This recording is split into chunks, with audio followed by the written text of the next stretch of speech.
태어나서 청양은 처음입니다. 청양하면 생각나는 게 고추였는데 아까 오면서 보니까 에드블론에 고추가 돼 있어서 진짜 청양이구나 생각을 했습니다. 과찬의 말씀을 들었습니다. 저희 호칭은 그냥 선생이 좋습니다. 물론 서부교육장 한국교원대학교 교수이기도 합니다만 저는 평생 듣고 싶은 이야기는 선생입니다.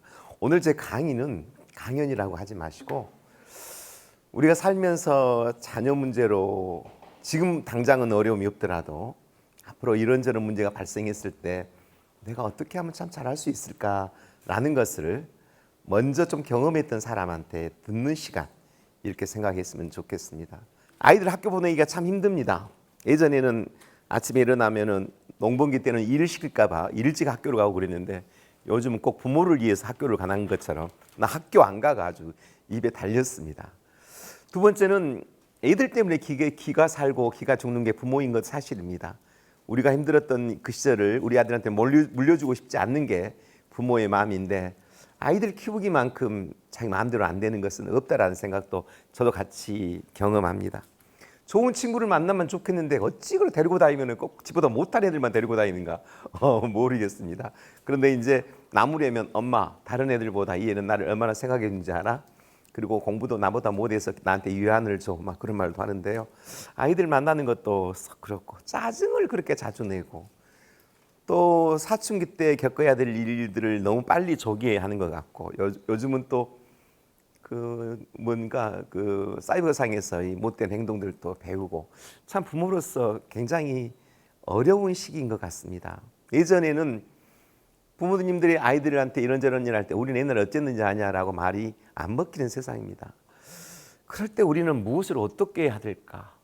또 아이들이 학교 폭력에 의해서 아주 잔인하게 아이들을 괴롭히고 그 잔인하게 괴롭힌 아이는 자살을 하고 이 영화에서는 더 글로리에서 나온 것처럼 이런 어려운 일들을 겪으면서 애들이 왜 이렇게 험악해질까? 왜 말이 이렇게 거칠까? 정말 어디서 뭘 배울까라는 생각이 듭니다. 이건 대구의 한 중학교 학생이 자기 어머니가 초등학교 선생님이었는데요. 중학교 2학년 학생이 투신하기 직전에 자살하기 직전에 썼던 이 유서입니다. 근데 이 유서 내용이 나오기 전에 수사를 했더니 다른 아이들한테 이렇게 괴롭힌 겁니다. 중학교 2학년 아이가 옥상에 뛰어 죽었습니다. 근데 그 아이 핸드폰을 뒤졌더니 이러한 문구가 핸드폰에서 나오는 겁니다. 그냥 니는 끝이 없다. 게임할 때 문자해라. 늦을수록 니한테 안 좋을 거다. 무조건 해라. 니는 안 하면 못 잔다. 니는 오늘 개 때린다. 내가 죽일 거니까 니 혼자 뒤지지 마라. 너 내일부터 아이들한테 똥 파려고 놀리게 될 거다. 싫으면 지금 당장 해라. 여러분 이런 문자 어른들도 몇 사람한테 받으면 정말 혐오스러운데 어린 아이들이 수많은 애들로부터 이런 문자를 받았을 때 어떻겠습니까? 공포스럽죠. 이 공포스러울 때 부모한테 말을 하고 힘들어하지 않으면서 말을 하면 이 아이는 살아납니다. 근데 부모한테 이야기해봤자 아무 의미도 없어라고 생각해버린 애는 가게 됩니다. 부모한테 이야기해봤자 필요 없어. 엄마 아무도 도움 안 돼. 야단만 칠 거야. 그 말은 나의 마음을 부모에게 전달해도 받아주지 않는다는 좌절감을 갖고 있다는 뜻이거든요. 그래서 오늘 일본의 뜻은 뭐냐? 아이가 말하는 내용을 잘 들어줘야 되겠구나라는 것을 깨우치는 수업이 중요합니다. 이 아이가 죽기 전에 쓴 유서입니다. 3월 중순에 누구누구란 애가 같이 게임을 키우자고 했는데 협박을 하더라고요. 그래서 제가 그때부터 매일 컴퓨터를 많이 하게 된 거예요. 그리고 그 게임에 쓴다고 제 통장에 돈까지 갖다 주고 매일 돈을 달라고 했어요. 그래서 제 등수는 떨어지고 2학기 때쯤 제가 일하면서 돈을 벌었어요. 계속 돈을 달라고 해서 엄마한테 매일 돈을 달라고 했어요. 날이 갈수록 더 심해지고 담배도 피우게 하고 오만 심부름과 숙제를 시키고 깜지까지 써줬어요. 게다가 매일 우리 집에 와서 때리고 나중에는 누구누구라는 애하고 같이 저를 괴롭혔어요. 게임을 키우라는 양은 더 늘고 때리는 양도 늘고 수업 시간에는 공부하지 말고 시험 문제 다 찍으라 하고 돈 벌라 하고 물로 고문하고 모욕하고 단서로 때리고 우리 가족을 욕하고 문제집을 공부 못하도록 다 가져가고 학교에서도 몰래 때리고 온갖 심부름과 숙제를 시키는 등 그런 짓을 했어요. 12월에 들어서서 자살하자고 몇 번이나 결심을 했는데 그때마다 엄마 아빠가 생각이 나서 저를 막았어요. 그런데 날이 갈수록 심해지자 저도 정말 미치겠어요. 매일 남몰래 울고 제가 한 것도 아닌데 억울하게 꾸중 듣고 매일 맞던 시절을 끝내는 대신 가족들을 볼 수 없다는 생각에 벌써부터 눈물이 앞을 가리네요. 그리고 제가 없다고 해서 슬퍼하시거나 저처럼 죽지 마세요. 저희 가족들이 슬프다면 저도 분명히 슬플 거예요. 부디 제가 없어도 행복하기를 빌게요. 우리 가족을 너무나 사랑하는 막내. 추신, 부모님께 한 번 더 진지하게 사랑한다는 말 못 전했지만 지금 전할게요. 엄마 아빠 사랑해요. 그리고 15층 아파트에 투신해서 머리하고 다리가 다 분리돼서 죽었습니다. 이 어머니는 초등학교 선생님입니다. 여러분, 이 엄마가 살 수 있겠습니까? 살 수 없습니다. 우리 애들은 이런 철없는 짓을 합니다. 이 아이는 몇 번의 몸짓을 보였을 겁니다. 나 힘들고 좀 어렵다고. 근데 못 읽은 거죠. 왜 못 읽었을까요? 다른데 엄마는 관심을 갖고 있기 때문입니다. 어떤 관심? 공부를 잘한가 못한가만 관심을 가졌던 겁니다. 이 아이가 힘들가 어려운가 고통스러운가에 대한 것은 쳐다보지 않았던 겁니다. 그리고 이 아이의 목소리에 귀 기울여 주지 않았던 것입니다. 이 부모는 지금 고통스러워서 못 살고 정신병원에 있습니다. 이 아이 하나로 인해서 가족은 완전히 다 무너져 버립니다. 이런 일이 남의 일이 아니어야만 됩니다. 남의 일이어야만 됩니다. 그런데 이 일이 너무나 가까이 있습니다. 그럼 애들한테 왜 아이들을 괴롭히냐고 물어봤거든요. 잘난 척해서 괴롭힌답니다. 두 번째는 친구가 하니까 그냥 따라서 한답니다. 세 번째는 아무 이유도 없이 군답니다. 또 냄새가 나거나 더러워서 놀린답니다.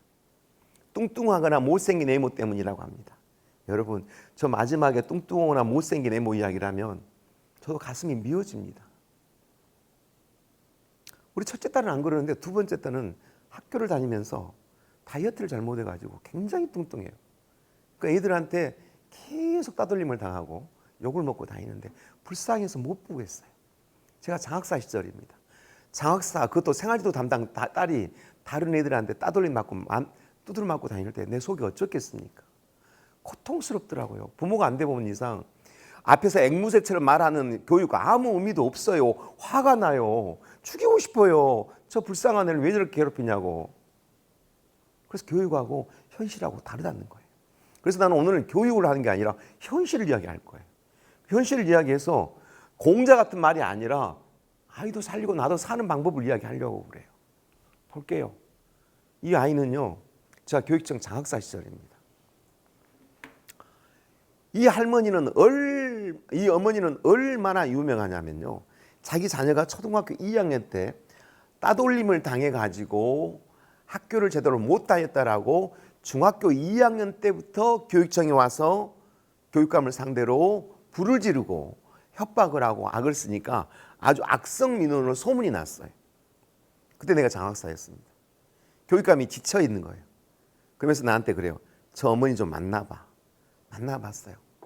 아이 문제로 아이가 망가지니까 그 아이를 살리겠다는 일념으로 직장이고 뭐이고 다 버려버리고 이 아이한테만 올인을 해가지고 반 미치광이가 되어 있는 거예요.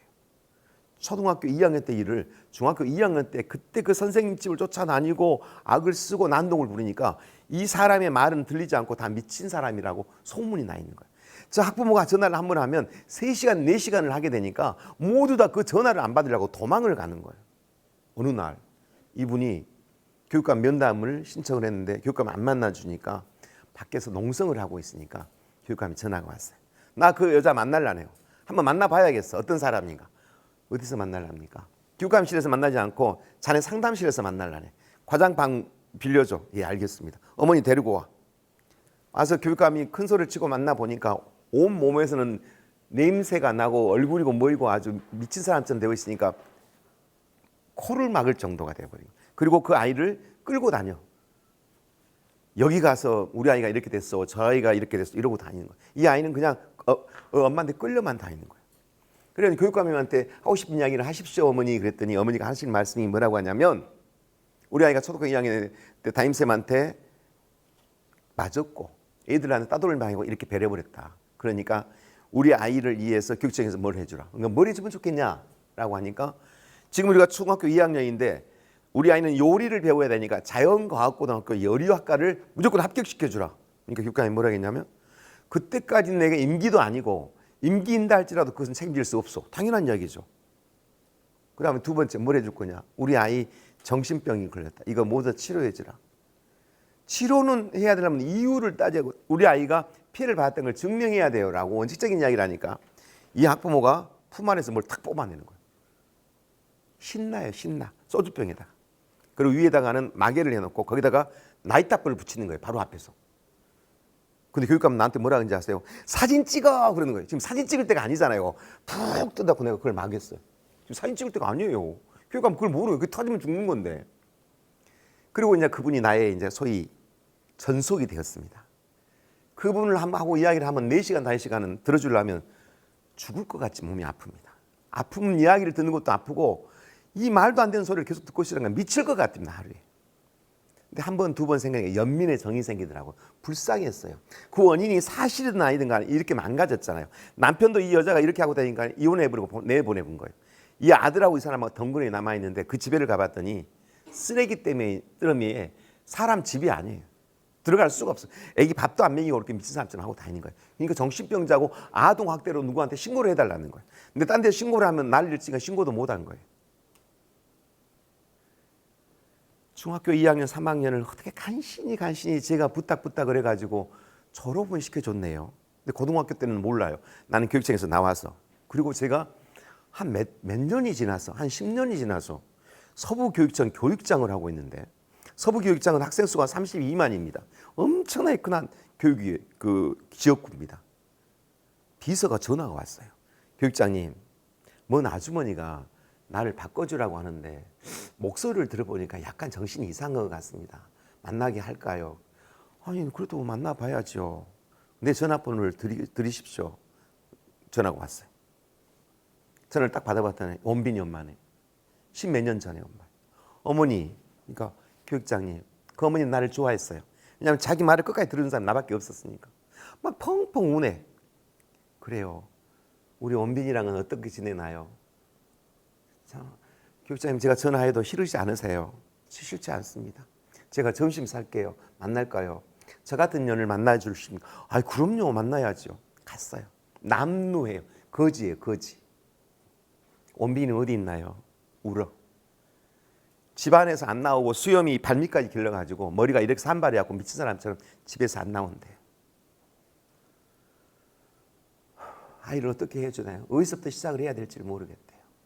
자, 무슨 말을 하려고 하냐면 초등학교 2학년 때 그 사건의 어떤 문제에 대해서 풀어주지 않았기 때문에 사실인지 아닌지 확인도 안 했기 때문에 이 아이는 이렇게 망가져 버린 겁니다. 누구의 책임이 중요하지 않아요. 부모가 책임을 못 졌던, 선생님이 나쁜 짓을 했던, 다른 아이들이 괴롭혔던 이 아이를 망가진 거예요. 너무너무 불쌍해요. 피해 학생들한테 물어봤어요. 너 힘들고 어려울 때 어떻게 대처했니라고 물었더니 무시했다가 48.5예요. 괴롭혀도 그냥 무시하고 다녔다. 이겨냈다가 아니라 무시했다예요. 이 무시했다는 언젠가 못 이긴다는 이야기예요. 무시하고 이겨냈다가 아니라 무시했다는 거예요. 두 번째는 뭐냐면 혼자 고민했다가 몇 프로예요? 43%.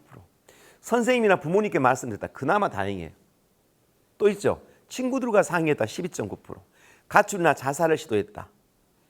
쉽게 말하면 우리 많은 아이들은 학교에 어려운 일이 있을 때 부모가 특히 아버지는 대화의 상대자로 안 들어주고 있다는 사실이에요. 아버지. 근데 아버지 뭐라 할 수도 없어요. 얼마나 힘들게 사나요. 직장 생활하려 뭐 하려 어찌 아이들처럼까지 어떻게 잘하겠어요. 그러나 아이들은 부모의 자리를 원해요. 아빠의 자리를 원하고요. 엄마의 자리를 원해요. 나이들 갖고 엉망진창돼 갖고 놀러 가자 그러면요. 이미 때가 늦어요. 안 놀러 가요. 피해 학생들의 징후는요. 이거 잘 들으십시오, 부모님. 아이가 힘들어하는 모습을 빨리 알게 되면 아이 살릴 수 있어요. 근데 그걸 못 느끼는 거거든요. 지금부터 내가 설명을 할게요. 늦잠을 자고 몸이 아프다 하며 학교 가기를 꺼린다. 이 말은 학교 생활을 지금 잘 못하고 있다예요. 두 번째, 성적이 갑자기 혹은 서서히 떨어지기 시작한다. 학교의 흥미를 잃어가고 있다는 이야기예요. 안색이 안 좋고 평소보다 기운이 없다. 세상 만세가 귀찮으니까 얼굴이 항상 어둡지요. 친구 관계나 친구들 이야기를 하면 짜증을 부리고 예민하게 대응한다. 지금 아킬레스건이에요. 조퇴를 자주 한다. 멍하게 있고 무엇인가에 집중하지 못한다. 지금 딴 생각을 하고 있는 거예요. 이 딴 생각이 중증이 뭐냐면 죽어볼까라는 생각이에요. 얘들은요, 죽음에 대해서 크게 생각을 안 해요. 저는 강주시교육청 장학사를 10년 동안 했는데요. 138명의 아이들을 자살로 보냈어요. 이게 저도 고통스러워요. 이게 저도 얼굴이 어두워지기 시작하더라고요. 138명의 아이들이 죽었는데 그중에 135번을 출동을 했어요. 목을 매서 죽은 애들은요, 혀가 빠져 있어요. 약을 먹어서 죽은 애들은 온몸이 시커멓게 색깔이 변해갖고 있어요. 이것을 135번을 보고 그 애들 장례식장에 가서 마지막에 영화 그 뭐라 그래요? 그 아이들 시신 태울 때 그 부모가 우는 모습을 보고 나서부터는 저는 우울증이 오기 시작했어요. 너무나 고통스러운 거예요. 그러니까 제가 어디 가서 강의를 하면 이 강의한 사람들이 내 강의를 잘 들어줄까 이런 것은 별로 생각이 안 들어요. 나는 습관이 하나 있네요. 어디서 이렇게 만나면 사람을 만나면 이 사람 우울한가 안 한가 이걸 느끼기 시작한 거예요. 습관, 직업병이 된 거예요. 딱 보면 알아요. 우울한지 안 한지를. 저 금방 압니다. 여러분 이따 예전에 얼굴 내가 보여줄게요. 나 얼굴 이런 얼굴 아니었어요. 꼭 보여줄게요. 옛날에 괜찮았어요. 여기 딱 보고 나면요, 제가 우울한 사람 안 사람 딱 가려내요. 무섭지요? 안 무서우세요? 금방 가려내는데. 근데 이쪽 줄은 전혀 이 왼쪽 줄이 좀 문제가 많네요. 이쪽으로부터 왼쪽 줄. 어두운 사람이 2명이나 있어요. 걱정이네요. 근데 경증이에요. 강의면 빨리 끝나면 살아날 것 같은 느낌이 들어요. 불안한 기색으로 휴대전화를 자주 확인하고 민감하게 군다. 쫓기는 겁니다. 용돈을 많이 요구하거나 통신료가 지나치게 많이 나. 용돈이 많이 난다는 것은 갖다 바쳐야 돼요. 세 번째는 부모가 자신의 휴대전화를 만지거나 이런 것을 극도로 싫어해요. 온라인에 접속한 문자 메신저를 본 후에 당황을 정서적으로 괴로워 보인다. 쫓기는 거예요. 사이버상에서. 이런 조의 증상을 보이면 여러분들은 우리 아이가 지금 어려움이 있구나라고 빨리 알아야 돼요. 컴퓨터 혹은 정보통신기기를 사용하는 시간이 지나치게 많다. 잘 모르는 사람들이 자녀 이야기나 소문을 알고 있다. 자녀가 SNS 계정을 탈퇴하는 아이디가 없다. 사이버상의 이름보다는 비학생 별명의 요구를 호칭되거나 야유나 험담이 많이 올라온다. 이게 전부 다 우리 아이들이 피학생이라는 증거입니다. 여러분 이 자료는 제가 드릴 겁니다. 이걸 막 사진 찍는 사람이 있는데요. 이 사진 찍어갖고 집에 가서 본 사람을 한 명도 못 봤어요. 집에 돌아오면 피곤한데 주저앉는다. 부모와 눈을 잘 마주치지 않는다. 방에 틀어박히는 시간이 많다. 잘 때 식은땀을 흘리면서 잠꼬대를 앓는 소리를 한다. 몸에 상처나 멍이 들어있다. 왜냐고 그러면 장난치다고 했다고 한다. 옷이 덜 입혀있거나 찢겨져 있는 경우가 많다. 이게 피해 학생의 징후입니다. 전화를 받고 갑자기 애출하는 경우가 잦다. 같이 어울리는 친구가 없다. 작은 일에도 깜짝깜짝 누른다. 엄마, 나 이번에 소풍 가는데 안 가고 집에 남아서 공부할까? 그러면 우리 딸이 드디어 공부에 맛을 붙였구나. 전혀 아닙니다. 우리 아이는 학교 가기를 꺼려하고 있다는 이야기입니다. 그럼 어떻게 해야 될까요? 부모들은 되게 이렇게 하면 어떻게 하나요? 제일 먼저 하는 것이 아이한테 가서 민지야, 너 피해학생 맞지? 오늘 강사한테 강의를 들었는데 10가지 중에 7가지 너 맞더라. 그럼 민지가 엄마 어떻게 알았어요? 저 좀 피해학생이에요. 엄마 감사해요. 좀 도와주세요. 이렇게 말하는 아이는 10명 중에 1명도 없어요. 말 안 해요. 말 안 하고 싶어 한다고요. 그리고 엄마한테 이야기해봤자 뻔하고 일만 크게 만든다고 생각을 해요. 그럼 여러분들은 어떻게 하나요? 바로 학교를 쫓아가죠. 선생님, 우리 민지가 이렇게 두드려 맞고 이렇게 했다는데 선생님 이때까지 뭐 하였나요? 학교가 도대체 뭐 하는 곳이냐고요. 우리가 이렇게 했을 때 나한테 전화 한 통을 했어야 될 거 아니에요, 선생님. 그리고 막 악을 씁니다. 좋은 방법이에요? 아주 나쁜 방법이에요. 그렇게 말하면 많은 선생님들이 민지는 특별히 보호해서 더 열심히 잘 지도해 줘야겠구나라고 선생님들이 생각할까요? 저 엄마 너무 무서워. 난 민지 반 안 맡을래. 다 회피해버려요. 옳고 그름을 떠나서 본능이 그래요, 사람이라는 거. 그럴수록 여러분들은 타임쌤하고 가까워져야 돼요. 선생님 여러 가지 업무에 힘드시죠? 우리 민지가 좀 이런 점이 있다고 해요. 좀 관심 있게 좀 봐주시면 좋겠네요. 부모 심정 아시잖아요. 선생님이 조금 어떤 도움을 주면 선생님 너무 감사해요. 아이가 힘을 차려가네요. 이렇게 좋은 관계를 유지해야지 선생님한테 계속 대들고 악쓰면요 안 맡아버리려고 그래요. 그리고 이제 아이한테 투명인간 취급하려고 그래요. 아이하고 어떤 관계도 안 맺으려고 해요. 선생님이 잘못 건드렸다고는 또 다음에 아도 확대신경 받을까 봐 아이를 두려워해 버려요. 교육은 없어요. 선생님과 관계를 정말 이럴수록 잘해야 된다. 그런데 봤더니 너무너무 큰 문제야. 이것은 선생님하고도 상담을 해야 되겠지만 이것은 엄마도 도움을 줘야 될 것 같아. 이것은 경찰이나 이거 도움도 받아야 할 정도의 큰 문제야.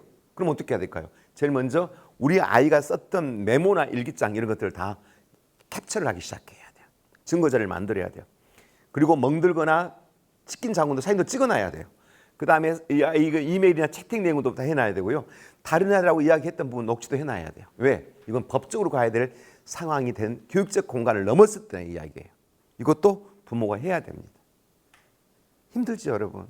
돈도 벌라. 참말로 요즘은 8명, 9명 낳아도 애들 말만 잘 듣는데 요즘 1명 갖고 너무 힘들죠. 그러니까 뭐하러 낳았어요? 낳지 말지. 너무 힘들어요. 정말 힘들어요. 우리 아이가 가해 학생이라면 어떻게 할까? 피해 학생만의 문제가 아니에요. 여러분, 가해 학생은 어떤 아이들이 가해 학생이 될까요? 공부 잘하고 똑똑하고 영리하며 머리 잘 돌아가는 애들이에요. 얘들이 잘 크면 훌륭한 검사가 될 거고요. 잘못 가면 깡패가 되는 거예요. 검사하고 깡패는 이제 비슷해요. 좀 심한가요, 내 말이? 똑같아요. 무슨 말이냐면 잘 나가면 검사가 되는 거고요. 잘못 나가면 깡패가 되는 거예요. 기질이. 초등학교 4학년, 5학년 때 잘생기고 똑똑하다. 애들한테 리더십도 있다. 많은 아이들이 따라다닌다. 5학년이다. 얼굴도 반반하고 아이들 통솔력도 있고 먹이기도 하고 얻어먹을 줄도 안다. 사회성도 너무 좋다. 이게 전부 다 가해 학생이에요. 그런데 6학년 형들이 봤더니 아, 저놈이 5학년 짱이 될 만한 놈이다라고 생각이 든다. 그래서 그 애를 데리고 다니면서 그 형들을 따라다닌다. 왜? 자기가 따라다니니까 더 잘나 보인다. 이제 애들은 저 형은 일진하고도 친하고 그러니까 저하고 친해야겠다고 애들 쫄쫄쫄 따라다닌다. 애들이 아주 선망의 대상이 된다. 옛날처럼 공부를 잘하는 애들보다요. 이런 게 선망의 대상이에요. 그 당시는. 그런데 이 아이가 이제 학생들한테는 평정이 됐는데 선생들한테 대들어가지고 애들 보는 앞에서 내가 최고라는 걸 보여줘야겠다. 선생님이 말한 때마다 반항하고 대들고 악을 써버린다. 선생님들의 손을 놔버린다. 그러니까 이제 이 형들은 다 가버리고 자기가 6학년 짱이 된다.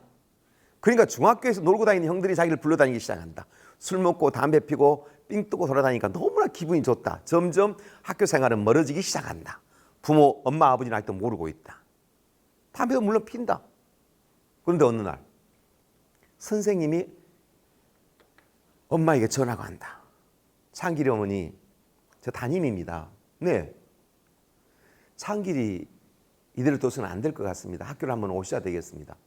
엄마는 전혀 몰라. 선생님, 그게 뭔 말씀이세요? 창길이가 담배만 피는 게 아니라 이제 선생님한테 욕설도 하고요. 이제는 돈도 뺐네요. 우리 아이가 그런 아이 아닙니다. 우리 아이는 박창길이에요. 맞아요. 학교를 한번 오셔야겠습니다. 예, 알겠습니다. 어머니가 학교로 갑니다. 발이 떨리고 힘이 빠집니다. 진짜 우리 아이가 그럴 리가 없어. 우리 아이가 4학년까지 반장이었고 얼마나 똑똑한데 그런 양아치 짓을 하겠어. 그리고 가는데 아무리 봐도 선생님 말이 믿지가 않아. 그래서 나는 먼저 창길이를 만나보고 가려고 쉬는 시간에 창길이가 나오는 걸 기다렸어요. 근데 쏟아져 나와. 보니까 창길이가 제일 앞에 나와. 그리고 창길이 뒤에 여러 명의 애들이 따라 나와. 그리고 보니까 담을 넘어가려고 그래. 애들도 따라 올라가. 엄마가 봐. 창길아, 너 지금 어디 가니? 창길이가 엄마를 쳐다보고, 엄마, 왜 학교 왔어? 선생님이 그 담탱이 새끼가 라고 말을 한다. 생전 안 들어본 아이의 말투를 거기서 처음 본다. 이 모습은 지금 학교에서 애들 앞에서 보여주는 그 모습인데 이 엄마한테는 한 번도 못 본 모습이다. 강해 보이고 커 보여야 되는 그 본 모습을 엄마가 담을 없는 애한테 본다. 저게 내 아들이야. 저 눈빛 좀 봐. 엄마 가. 그 담탱이 새끼 사람도 아니야. 창길아, 필요 없어 가라고. 재수없이. 생전 안 들어본 아이한테 욕을 얻어먹는다. 가슴이 덜컥 내려간다. 내 아들이 맞구나. 담임쌤을 만났다. 선생님, 우리 창길이가 뭔 잘못을 했나요? 생각지도 못한 소리를 하기 시작한다. 가슴이 무너져갖고 간신히 집에 왔다. 어떻게 집에 온지를 모른다. 너무나 힘들고 어려워서 앉아서 울었다. 그런데 남편이 들어온다. 당신 왜 그러고 있어? 여보, 창길이가 어쩐다고? 이러고 저러고 한다. 뭐요? 그게 사실이요? 나도 몰랐는데 학교 가니까 그런 소리 하는데 사실인 것 같아요. 이거 지금 당신은 뭐 한 소리야? 그럼 당신 집에서 이때까지 뭐 했어? 얘기 안 돌아다보고 남편이 부인한테 막 욕을 하고 화를 낸다. 부인도 화가 난다. 나도 직장 갖고 있어. 혼자 도는 것처럼 하지 마. 당신은 뭘 얼마나 버는데 꼬작 250 갖고 내가 직장 다니니까 싸움을 하기 시작한다. 그나저나 이 아이가 걱정이다. 근데 하필이면 아이가 그때 학교가 다 들어온다. 근데 몰랐었는데 인자 느끼기 시작하니까 담배에다 푹 난다. 들어오자마자 아빠가 창길이 손을 잡는다. 너희 새끼 이리 와봐. 그러니까 창길이가 분위기가 이상한 줄 알고 손을 탁 잡친다. 그러니까 아빠가 화가 나니까 멱살 탁 잡는다. 그러니까 힘으로 밀어버리니까 아빠도 밀린다. 아빠가 말로 너 이리 와봐. 분위기를 알고 욕을 하고 나가버린다. 이게 정말 우리 집에서 일어난 일인가? 이게 뭔 일이야? 생각하고 있다. 아이에 대한 미움과 남편에 대한 미움으로 저녁내 잠을 못 자고 있는 애인은 안 들어온다. 근데 하루는 안 들어오는 줄 알았더니 이틀, 3일, 4일을 안 들어온다. 걱정이 되기 시작한다. 어디로 갔을까? 나쁜 데 빠진 건 아닐까? 혹시 죽어본 게 아닐까? 걱정이 된다. 경찰서에다가 신고를 했다. 가출 신고. 못 찾아낸다. 핸드폰을 꺼버리고 잠적해버렸다. 10일이 걸려가고 찾아봤더니 새벽녘에 학교 안 다니는 아이들 가출한 애기 자취방에 새벽에 자고 있다가 들어가 봤더니 소주병이 너저러가 있고 담배가 소주병에 처박혀 있고 거기는 본드 환갑까지 다 있다. 그리고 아이는 자고 있다. 넋을 잃어버렸다. 창길아 가자. 엄마가 손을 잡고 빈다. 창길아 눈을 뜨고 짜증을 부린다. 간신히 집으로 데리고 왔다. 그리고 엄마가 사죄했다. 엄마가 나한테 못한 거 있다면 잘할게 도와줘라. 이미 아이는 청춘의 강을 못 건너고 넘어가 버렸다. 이 아이는 밥 먹듯이 중학교 다니면서 학교를 나가고 도박을 하고 훔치고 들락날락을 하기 시작한다. 학교 공부는 점점점 멀어지고 애들하고 관계 중에서도 못된 놈들만 다 만나고 다닌다. 고등학교도 당연히 원하는 곳을 못 가고 못된 놈들만 다 모인 데 가서 승승장구하고 있다. 그리고 애를 학교를 몇 번 전학을 했는지도 모른다. 고등학교를 졸업하는 둥 마는 둥 하고 논팽이가 되었다. 이게 여러분 가해 학생들의 일생입니다. 일생. 그럼 어떻게 해야 될까? 어떻게 해야 될까? 피해 학생도 문제지만 가해 학생도 문제네. 언제가 제일 위험하다고? 옛날에는 중학교 2학년이라고 그랬어요. 옛날에는 중학교 2학년은 김정은이도 무서워서 여기 한국을 못 들어온다 그랬어요. 사실이에요. 그때가 제일 무서워요. 아이들을 이기려고 하는 부모 진짜 무모한 부모예요. 그럼 아이들한테 맨날 저주라는 이야기는 아니에요. 밀당을 잘해야 돼요. 밀당을. 아주 여시같이 잘해야 돼요. 엄마들이. 아주 여시같이 잘한 부모는 아기를 잘 홀겨가지고 잘 안착을 시키는데 무작정 직진하는 부모는 둘 중에 하나는 죽어요. 현명해야 돼요. 힘들죠. 그러니까 낳지 말아야겠잖아요. 힘든 일이에요. 우리 아이는 아직 거치지 않아서 좋아요. 안 거치면 좋겠어요. 근데 이게 또 뒤늦게 나와요. 고등학교 가서. 힘들어요. 이게 호르몬인지 뭐인지 나는 의사가 아니니까 몰라요. 하여튼 나는 현상만 보고 이야기를 해요. 그럼 가해 학생이라면 어떻게 해야 될까? 가해 학생들의 지금은요. 부모와 대화가 적고 대화를 잘 안 해요. 반항하거나 화를 잘 내요. 친구 관계를 최고로 중요시 여기겠어요. 집에 들어오는 시간도 불규칙하고요. 다른 아이들을 종종 때리고 동물을 학대하는 모습을 보이기도 해요. 말도 밉게 하고요. 자신이 문제 행동에 대해서 이유와 핑계가 엄청 많아요. 그리고 과도하게 자존심이 강해요. 뿐만 아니라 성미가 또 무지 급해요. 그리고 충동적이며 공격적인 아이들이 가해 학생의 징후입니다. 여러분 지금 이 이야기를 하니까 머릿속에 막 그려진 아이들이 있기 시작하죠. 그러나 너무 걱정은 마세요. 사춘기의 공통적인 현상이기도 해요. 과도하게 과몰입할 필요는 없어요. 그러면 폭력과 장난을 구별하지 못해요. 가해 학생은 어떻게 해야 될까? 제일 먼저 해야 될 일은요. 자녀하고의 대화를 통해서 부모하고 관계를 개선하는 게 제일 먼저예요. 지금 말하자면 상우야, 이제 그만하자. 지친다. 뭘 필요하냐? 아버님, 잘해보겠습니다. 앞으로 다시는 그런 행동 안 하겠습니다. 그러면 얼마나 좋겠어요. 근데 한번 타성에 젖은 것은 혼자 못 빠져나와요. 왜? 친구 그룹이 있기 때문에. 그 습관이 몸에 배워버리면 안 해결 방법이 없어요. 그때는. 이제 방법은 뭐냐? 군대 갔다 오고 정신 차려갖고 엄청 다음에 깨달으면 좋겠지만 그걸 못 깨달으면 평생을 가요. 제일 먼저 가해 학생들에게 부족한 게 뭐냐? 우리가 너무나 평상시 하는 이야기가 뭐냐면 소통, 부모하고 대화, 이 말 하도 많이 들으니까 다 알아. 그런 말 누구 모르는 사람 없어. 그럼 뭐예요? 부모는요, 자식하고 대화를 할 때 많이 가르쳐야 한다고 생각을 해요. 근데 애들은요, 모르는 게 없어요. 너무 잘해요. 부모가 해야 될 말을 대신 너 더 해보라면 더 잘할걸요. 부모한테 똑같은 말을, 똑같은 잔소리를 듣고 싶지 않아요. 그럼 어떻게 해야 된다는 이야기예요. 아이가 말하는 것을 듣고 마음에 안 들더라도 고개를 끄덕여주고 지 이야기를 들어주는 것에 대해서 익숙해지는 모습을 보여야 지 이야기를 해요. 근데 우리는 아이가 한마디 하면 그만해. 엄마도 옛날 놀아봤어. 엄마도 껌 씹어봤거든. 나는 네가 눈빛만 봐도 그 사람이 뭐하는지 다 알아. 엄마가 점쟁이야. 이 침으로 아이를 금방 죽여버려. 그럼 아이는 말을 딱 말문을 닫아버려. 우리 엄마는 말해봤자야. 한마디 하면 10마디 해갖고 내 말 듣지도 않아. 대화가 안 되고 있는 거라고요. 대화가 된 부모는 아이하고 정말 그 무슨 연인처럼 이쁘게 잘해요. 진짜 현명한 엄마예요. 아빠들도 그래요. 우리가 보면 무슨 남자가 저렇게 간사스러워 할 정도로 새끼들하고 잘해요. 정말 비위도 잘 맞추고 밀당도 하고 그러면서 은근히 끌고 가는 아빠가 있는가 하면 무슨 자기가 별당 군인처럼 1 이렇게 2 이렇게 3 내일까지 안 오면 아빠 어떻게 하는지 알아? 너 그때 숙제 몇 분까지 해와? 전혀 안 통하는 소리를 지금도 하고 있어요. 지금도 통하는 아들이 있으면 그 애는 정말로 신기한 아이예요. 요즘 시기에 그게 통한다면. 그러나 그 아이는 언젠가 대화할 줄 모르는 아이로 변해볼지도 몰라요. 시키는 일에만 충족할 뿐이에요. 지 의사표시를 전혀 못한 아이로 변해볼 수도 있어요.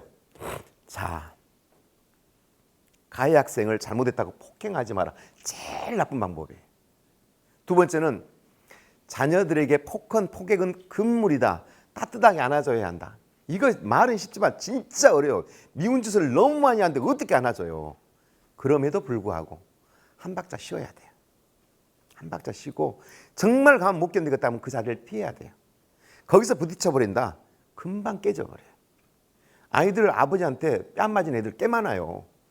그거 있잖아요. 아버지가 완력에 무서워서 언제까지는 말을 들어요. 근데 그 다음부터는요. 아빠가 힘이 없으면 못 당해요. 그때는 보복해요. 절대 폭행을 하면 절대 안 돼요. 절대. 그 폭행하는 장면은요. 부인도 싫어해요. 완력으로 하면 절대 안 돼요. 그리고 가해 학생들은 네가 지금 무엇을 잘못했는가에 대해서 아주 전라도 말로 하면 초단해서 지가 느끼게 해줘야 돼요.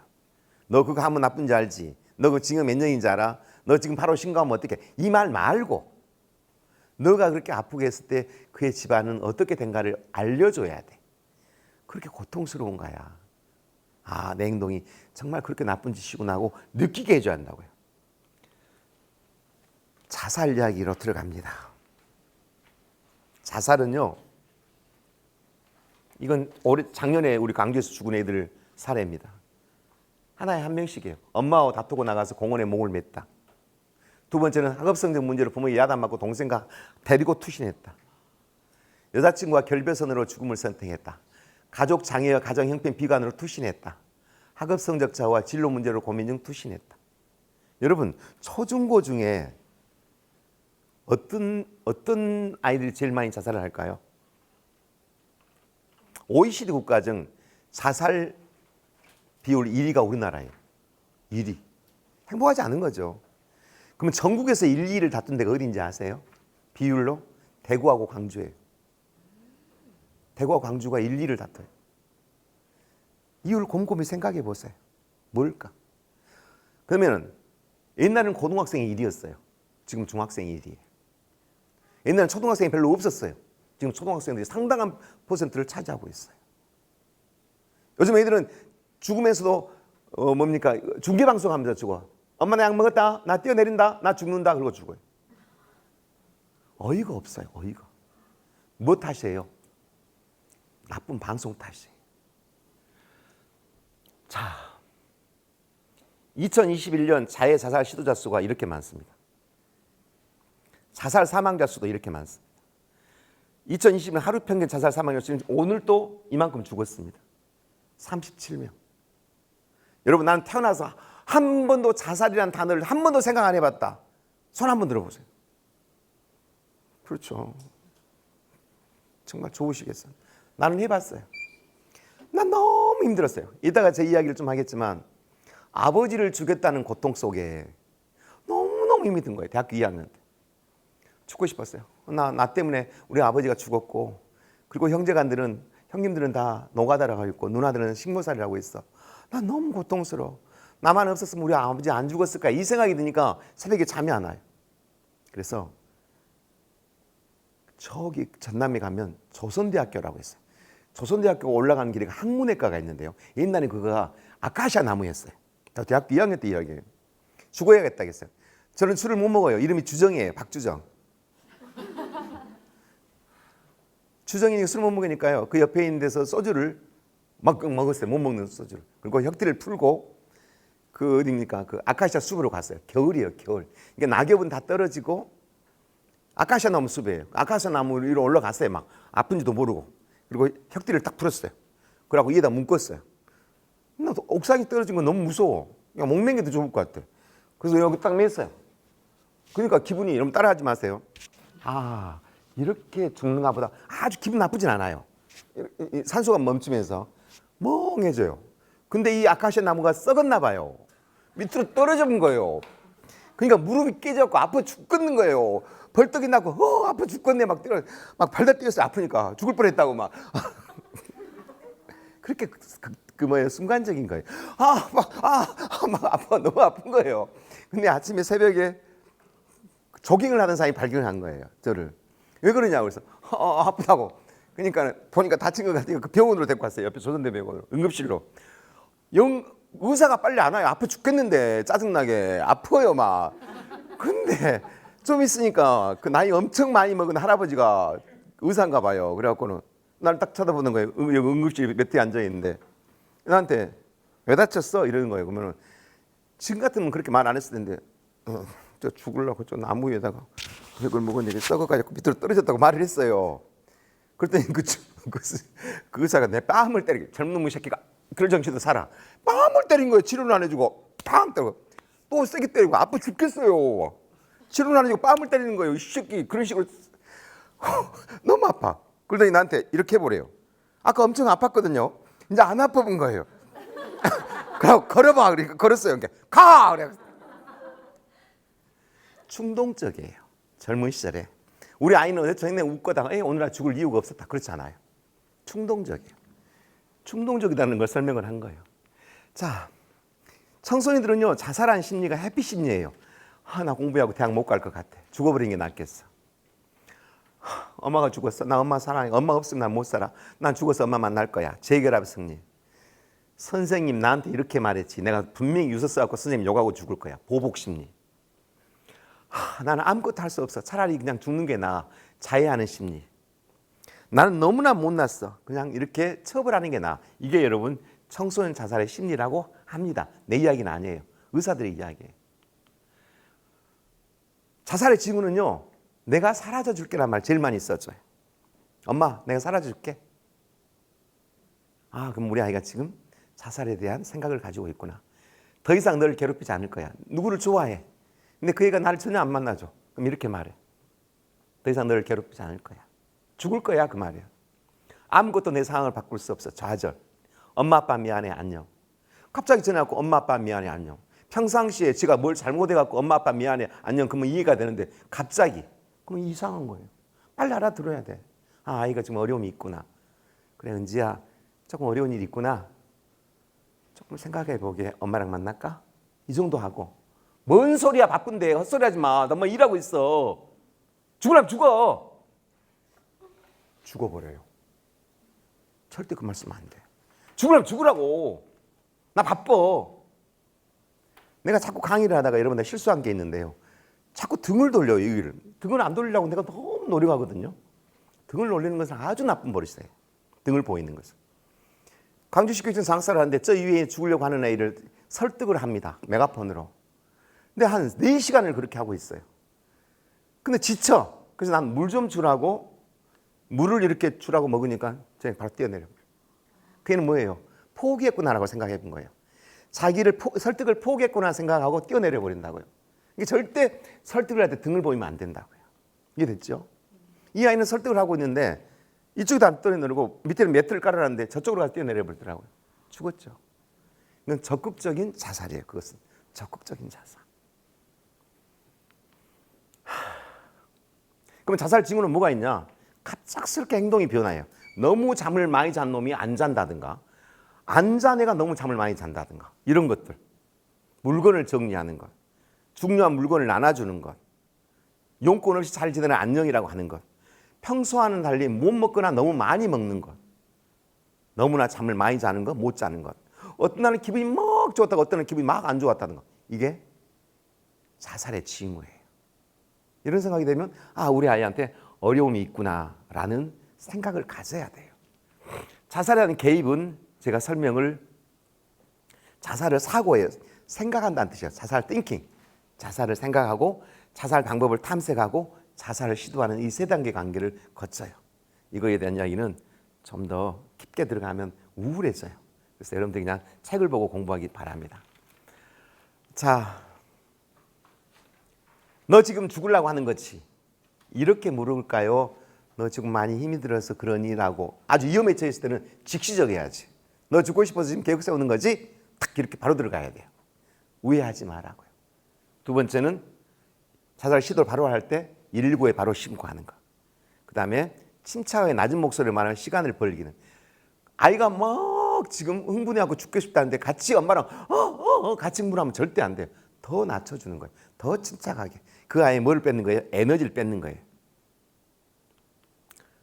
자, 여러분 현장대학교 선생님 이야기를 좀 할까 해요. 여러분 제 얼굴을 지금 나이 들어 보이지만 몇 살 안 먹었어요. 그걸 좀 알고 좀 쳐다봐 줬으면 좋겠어요. 여러분 저는 전남 고흥 나로호가 올라가는 바닷가에서 태어났어요. 나로호 고흥 가보셨어요? 바닷가 섬이 우리 집이었어요. 우리 집은 마당이 바다예요. 마당이. 우리 집 마당은 바다예요. 바다. 엄청 넓은 마당이 되었다가 어쩔 때는 마당이 없어지기도 해요. 왜? 물이 들어왔다 나갔다 하니까. 파도가 치고 태풍이 칠 때는요. 우리 집 마당으로 이 파도가 혼자 오지 않고 이완유처럼 이렇게 끌고 오면서 멍게, 해삼, 바지락, 문어 막 다 데리고 와요. 마당으로. 진짜요 여러분. 이완유 끌고 와요. 태풍이 불 때는. 그리고 나갈 때는 그냥 놔놓고 지 혼자 나가봐요. 물이. 안 데리고 나가. 그러니까 우리는 아침에 일어나서 죽기만 하면 돼. 죽기만. 좋겠죠. 지금도 있어요. 지금도. 근데 좋기만 하진 않아요. 한번 살아보세요. 좋은지. 바람이 불면 우리 집이 초가집이었거든요. 바닷바람이 세니까 집을 막 넘겨버려 집을. 그러니까 지붕이 낮아. 바다는. 그러면 바다가 불고 바람이 불면 우리 아버지는 그나들아 저쪽 지붕을 저 나무에다 묶어라. 둘째는 저기를 묶어라. 셋째 아들은 저기다 묶어라. 넷째 아들은 저기다 묶어라. 다섯째 딸은 물을 퍼내라. 여덟째 딸은 이장한테 말을 해. 몇 명이에요 지금? 8명. 4남 4녀. 뭔 아기를 그렇게 많이 낳는 겁니까? 파도 소리가 날 때마다 아기를 낳지 않았는가 그런 생각을 해봐요. 뭔 아기를 그렇게 많이 낳을 거예요? 뭔 아기를.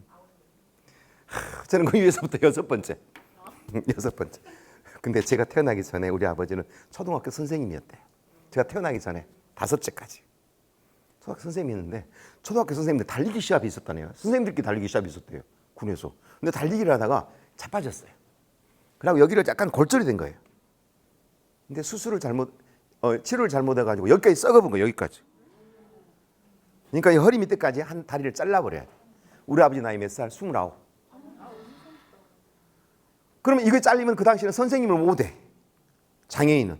목발을 짚는 장인이 되고. 이걸 고치려고 집이랑 논밭이랑 다 팔아먹었어 이제. 오갈 데가 없는 거예요. 그러니까 불쌍한 거지가 되는 거예요. 그러니까 목발을 짚고 깊은 산 속으로 들어가. 그 문중 땅에다가 뭘 하고 살 수가 없어. 땅을 팔 수도 없어. 다리가 없으니까. 새끼들은 어리고. 그래서 거기다가 서당을 만들어. 서당. 옛날에는 공군에 있는 젊은이들이 글을 못 읽은 사람이 그렇게 많대요. 젊은이들이. 청소년들이. 학교를 안 다니니까. 그러니까 아버지가 그 집을 지어가지고 큰 집을 지어가지고 500명 정도를 농한기 때 먹이고 재우면서 한문하고 주산을 가르친 거예요. 한문하고 주산. 아버지가 한문하고 주산을 잘했대요. 한문도 하늘천 따지 이런 걸 가르치는 게 아니에요. 신문이 그 당시는 국한문 혼용체였는데 그때 당시에 있는 한문을 전부 뽑아가지고 신문에 나온 한문, 대통령, 교육, 문화, 사회, 경제 뭐 이런 거 이 관용 자주 나오는 단어를 해갖고 책을 만든 거예요. 펜으로 써가지고 자주 나와요. 그 다음에 주산하고 암산을 가르친 거예요. 그 덕분에 저는 초등학교 들어가기 전 6살 때부터 아버지 다리 하나 없는 무릎에 앉아가지고 그 형들 500명하고 같이 공부를 했어요. 근데 그 공부를 그 형들 누나들보다 훨씬 잘했대요. 누나들은 형들은 연애도 해야 되고 농사도 지어야 하고 술도 먹고 담배도 피워야 되는데 나는 그게 할 필요가 없잖아요. 그러니까 공부만 한 거예요. 속도가 엄청 빠른 거예요. 공부 속도가. 그러니까 초등학교 1학년 들어가기 전에 다른 애들은 1 더하기 1은 2 막 이런 거 배웠다잖아요. 나는 암산이 3단. 그 다음에 주산도 3단. 3급이 아니라. 엄청난 선행학습이죠. 그때 아이들이 코가 막 이만큼 나왔고 그러면 막 이렇게 막 들어갈 때예요. 그 많은 코는 다 어디 들어갔을까요? 한번 이렇게 그 코가 다 어디 갔는가 모르겠어요. 그랬을 때 이 아이는 너무 영특했죠. 그리고 한문 실력은 어느 정도였냐면 7살 때 이 공부하러 오는 학생들이 늦게 오니까 아버지가 그랬대요. 나한테 주정아, 내 이름이 주정이에요. 박주정, 술주정이 아니라 주정아, 왜 학원생들이 이렇게 늦게 오지? 이렇게 물었대요. 그러니까 내가 모르겠는데요. 이러면 될 것인데 아버지, 형들이 지금 공부하러 늦게 온 이유는 필시 무슨 곡절이 있는 듯 합니다. 그러고 말을 한 거예요. 그러니까 아빠가 너 금방 뭐라고 했냐? 곡절이 있는. 너 곡절이라는 단어를 한문을 쓸 줄 아느냐? 예, 그제 배웠지 않습니까? 써봐라. 그러니까 곡절이라는 단어를 탁 쓰는 거예요. 7살짜리가. 그러니까 아버지가 생각한 거예요. 아, 이놈 가르쳐야겠다. 저기 형들은 다리 때문에 못 가르쳤지만 얘는 가르쳐야겠다. 마음을 먹은 거예요. 그 마음을 먹은 순간 제 인생이 엉망진창이 된 거예요. 개판된 거예요. 왜? 초등학교 1학년, 2학년, 3학년, 4학년, 5학년 올라가요. 1 더하기 1을 배울 때 나는 지금 주산이 3단이니까 암산이 어휘도 이미 다 돼 있죠. 공군에서 천재가 나타난다고 그랬겠죠. 근데 5학년 때 그때는 베이비 부모 시대라서 한 반이 막 80명이 한 반이 학생 수가 와글와글 우글우글 할 때입니다. 한 반이 학생 수가 막 한 반이 6개 학급 1학년이 그 시골에 막 애기들 그렇게 막 많이 났을 때. 근데 선생님들이 월말고사를 보면 그 많은 학생들의 성적 처리하기가 너무 어려워요. 맨날 월말고사 몇 달마다 시험을 보거든요. 국어, 산수, 자연, 음악, 미술 총 합해서 평균 합계 석차 이걸 내기가 주산도 모르고 계산기도 없고 컴퓨터도 없겠죠. 누가 해야 돼요? 제가 한 거예요. 제가. 얘는 보고 눈으로 그냥 암산을 할 수 있으니까 6월 달에 사환, 그 당시에는 기능직 누나라겠죠. 애들은 다 학교 수업이 끝나고 집에를 가고 보리배로 나갔는데 나는 남으라고 하는 거예요. 그 누나가. 그래가지고 주정아, 너는 1학년부터 6학년 6반까지 이거 전체 학생들 2천 몇 명 합계 평균 석차 좀 내주라. 네, 누나 나누고 가세요.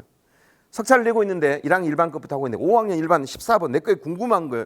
내 걸 넘겨봤더니 아무것도 하나도 안 틀리건 하나 틀렸겠지 전과목이. 그런데 국어가 20점, 산수가 30점. 그 반에 꼴등 점수를 적어져 있는 거예요.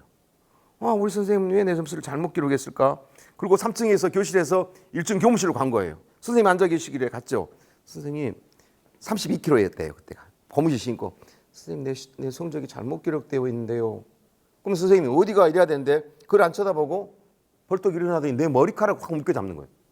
그때는 머리가 있을 때예요. 그럼 머리를 잡고 끌고 나가는 거예요. 교무실로 내 머리를 잡고. 그리고 문을 닫고 나서 교무실 벽에다가 내 머리를 치는 거예요. 잡고 이제 코피가 나고 다 터져본 거예요. 계속 찍는 거예요. 나는 아프니까 막 울었죠. 근데 그 피가 손에 묻으니까 내 귀를 잡고 끌고 3층으로 끌고 올라가는 거예요. 교실 올라가는데 계단을 막 이렇게 올라가니까 나는 너무 아픈 거예요. 피가 막 둘둘 떨어진대. 교실 문을 딱 열고 우리 교실 문을 열고 딱 데리고 들어오더니 뺨을 때리기 시작한 거예요. 근데 때리면 뒤에서 뒤로 물러났죠. 또 때리면 말고 계속 맞고 피 범벅인데 교실 한 바퀴를 돌 때까지 때렸는데 내가 안 쓰러지니까 걷어가지고 밟아버리는 거예요. 근데 내가 갖고 있는 주산을 빼앗아. 누워서 있는데 주산을 갖고 있어서 빼앗아 얼굴에다가 막. 그러니까 그 주산알이 다 쏟아져 버려. 그리고 나는 기절을 해버렸어. 기절하고 있나 보니까 선생님은 없어. 근데 못 일어나. 이 피바다가 이거 못 일어나. 미끄러워서 온 몸이 피야. 간신히 일어나. 너무 아파. 너무 아파. 울어 막. 너무 슬퍼. 그래서 이제 집에를 가야 돼. 산 2고개를 넘어야 돼. 1시간을 넘어가야 돼. 산 고개를. 피가 계속 막 떨어져. 뚝뚝뚝. 힘이 들어서 이렇게 하고 또 입으로 막 뭉쳐.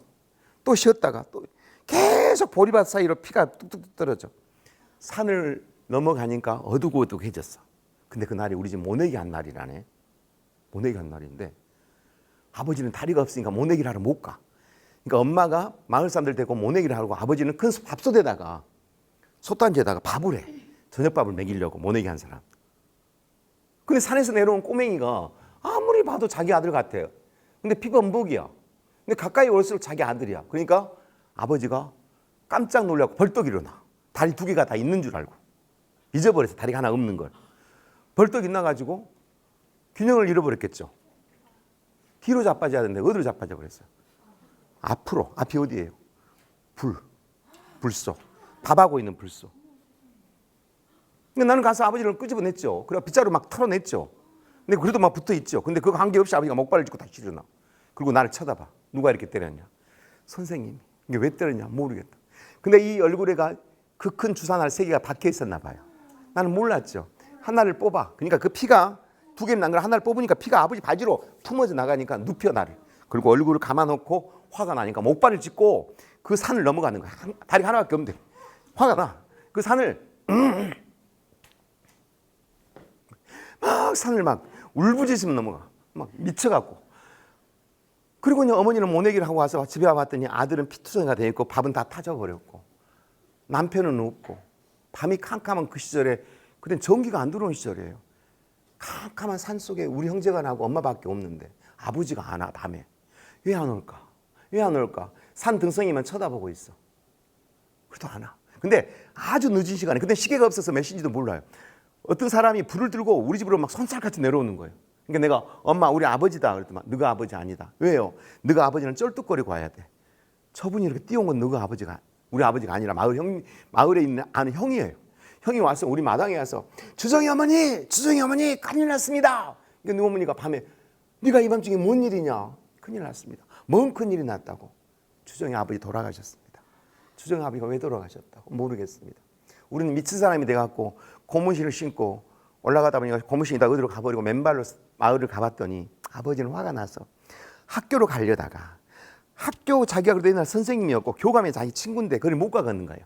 그러니까 그 옆에 있는 전방에서 문턱에 앉아 있다가 심장마비로 바로 돌아가시고 눈을 못 뜨고 못 감고 이를 악물고 안 쓰러지고 3시간 동안 4시간 동안 차디찬 시신으로 그래서 아버지를 보냈네요. 어머니는 그때가 안 슬펐대요. 이 아이들 사남산이를 어떻게 먹이고 키울 것인가. 먹고 살 것이 없으니까 형제간들 누나 형들은 전부 부산으로 노가다로 식모살이로 가고 엄마 밑에 있는 동생들하고 나는 엄마 밑에 컸지만 먹을 게 없으니까 산에 어머니가 산초를 캐러 다니다가 독사에 물려서 온몸이 마비가 돼버리고 그 젊은 사이에 우리 아버지 49에 돌아가시고 우리 어머니 나이 50 그리고 난 초등학교 5학년. 근데 나한테 제일 고통스러웠던 사람은 누구냐? 고모예요. 고모. 아버지 재산 날 오셔가지고 우리 형제간들이 모여놓으면 이렇게 말해요. 너희들이 왜 이렇게 거지처럼 사는지 아냐? 이 주정이 이 새끼가 우리 오빠를 죽여가지고 너희들이 이렇게 산다. 고모가 아버지 동생이 그렇게 무식하게 말하니 나는 고통스러워. 그러니까 중학교 2학년이 되니까 이 비상한 머리 아이가 머리가 돌았다고 소문이 나. 왜? 밤이면 너무 괴로워. 난 고통스럽고 형제간들한테 미안하고 밤에 마을로 캄캄한 밤중에 돌아다니면서 내가 죽인 것은 아니잖아요. 두른두른하고 다녀. 그러니까 그 모습을 보고 마을에서는 저놈이 머리가 너무 좋아가지고 돌았다라고 소문이 나. 여기가 여러분 제 초등학교 시절이에요. 중고등학교 시절, 대학교 시절은 이야기 안 할래요. 고등학교, 중학교를 갈 수 있는 상황이 아니잖아요. 그래서 그냥 책에서 보세요. 너무 가슴 아파 못 보고 대학교 때가 됐는데요. 대학교 2학년이 됐는데 집을 얻을 돈이 없어. 그런데 입주과외가 생겨. 입주과외. 입주 과외를 하러 갔네. 2층 독채를 나 혼자 쓰게 돼. 1층은 고등학교 2학년 학생밖에 없어. 그리고 이 아이는 시골에서 강조에다가 집을 지어주고 이 아이를 유학을 보내고 내가 이 아이한테 먹이고 재우고 학교를 보내는 일이에요. 공부가르치고 월급을 3배를 준다는 거예요. 너무 좋다. 가서 살았는데 너무 좋아. 근데 문제는 이 고등학생이 공부를 안 해. 학교를 수업도 끝나기 전에 와가지고 담배를 피고 술 먹고 담배불로 자기 몸을 지져. 혼자가 아니라 여러 명 데리고 와서. 전혀 공부를 할 애가 아니야. 그래서 내가 거기를 그만둬. 그래서 지금 어머니한테 전화를 돌렸어요. 옛날에는 돌리는 전화로. 국성이 어머니 나 얘를 못 가르치겠습니다. 그랬더니 왜요? 이러이러합니다. 저 밀린 월급 3달치를 주십시오. 그랬더니 오늘 지금 애삼촌이 밤에 찾아갈 테니 그 사람한테 받으세요. 네 알겠습니다. 밤이 됐어요. 지금 애삼촌이 왔어요.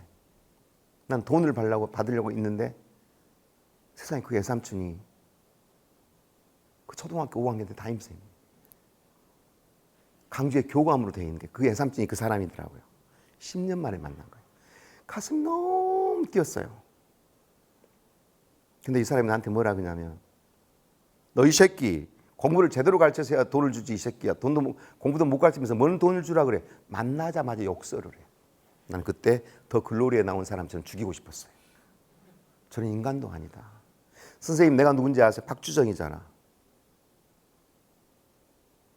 저 기억 안 나세요? 나지. 너 그때 부산으로 전학 갔잖아. 우리 아버지 기억나세요? 알지. 너가 죽었잖아. 근데 우리 아버지 왜 죽었어요? 내가 모르지. 전혀 죄책감을 갖고 있잖아.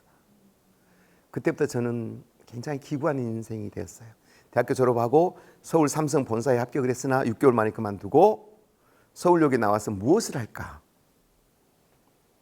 중이 돼야겠다. 중이 됐어요.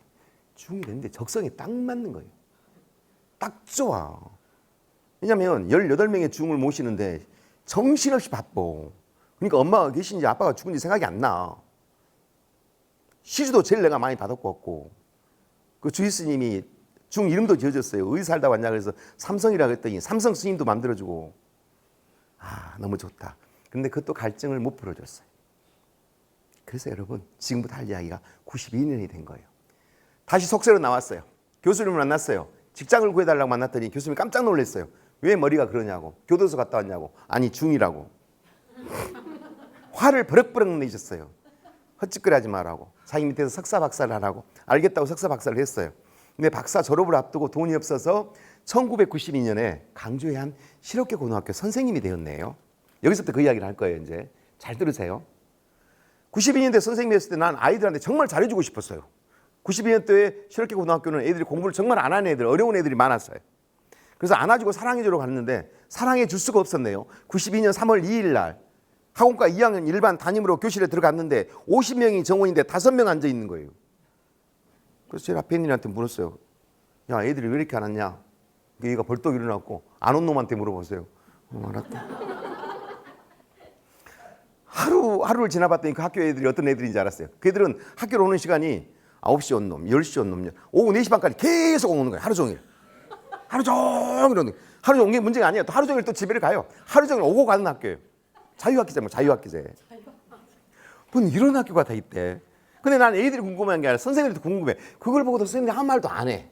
근데 물어봤죠. 선배님 왜 우리 학교는 애들이 하루 종일 오고 갑니까? 그랬더니 박 선생님 우리 학교들 잘 모르고 왔구나. 예, 이 학교는 강주 시내 인문계 실업계 다 떨어지고 오갈 데 없는 애들 모인 애들 전교 꼴등짜리 1000명이야. 그리고 500명 가출했고 그럼 어찌해야 됩니까? 가만 놔둬. 뭘 하려고 하지 마. 하려고 하면 다 도망가 보니까 난 말도 안 된다고 생각했어. 뭘 막 가만 놔둬. 열심히 시켜야지. 두 번째 날 새 교과서를 나눠줬더니 교과서를 전부 다 소각장에다 버려버려. 세 번째 날 수업을 하는데 이상한 소리가 판사를 하고 있는데 이상한 소리가 들려서 뒤를 돌아봤더니 얘들이 입술이 비틀어져 갖고 입은 이렇게 비틀어져 있는데 침은 여기서 나와. 나는 지금도 못해. 뱉지 마. 그럼 저는 이게 전부 다 더러워서 구역질이 나와. 하지 마.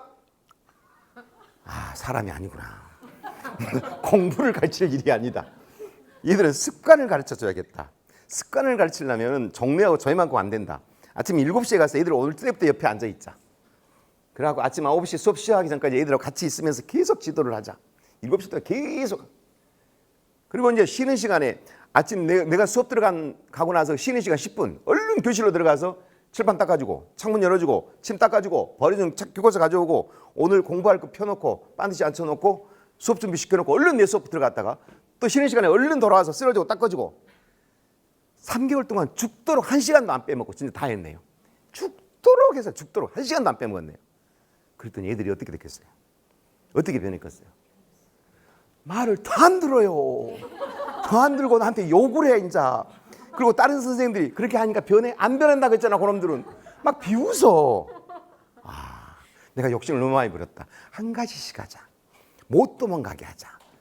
11시에 제일 많이 도망간다. 교무실 앞에 교문 앞에 서 있었어요. 딱 여기다 뭐라고 써놓고 도망가기만 해봐라. 계속 한 3주 동안 서 있었더니 애들이 못 도망가. 그러니까 애들이 모여. 된다. 선생님들은 해보지도 않고 안 된다고 했잖아. 막 의시되면서 계속 그렇게 했는데 어느 날 교무실에 있는 사람이 나를 불러. 박 선생, 예요. 자네 거기서 뭐해? 지금 애들 못 도망게 하고 있잖아요. 이리 와봐. 보여줄 게 있어. 뭔데요? 따라와봐. 따라갔어요. 갔더니 나를 데리고 뒷담으로 데려가. 뒷담. 학교 뒷담. 학교 뒷담으로 갔더니 하얀 교복을 입은 수백 마리의 개미 새끼들이 담을 타고 넘어가고 있어요. 비난민. 엄청나게 수백 마리 막 넘어가고 있는 거예요. 이게 보여? 네, 보입니다. 왜 그런다고 생각해? 제가 앞에 막고 있으니까 그런다고 생각해. 그러지. 이리 와봐. 이 벽을 한번 두드려봐.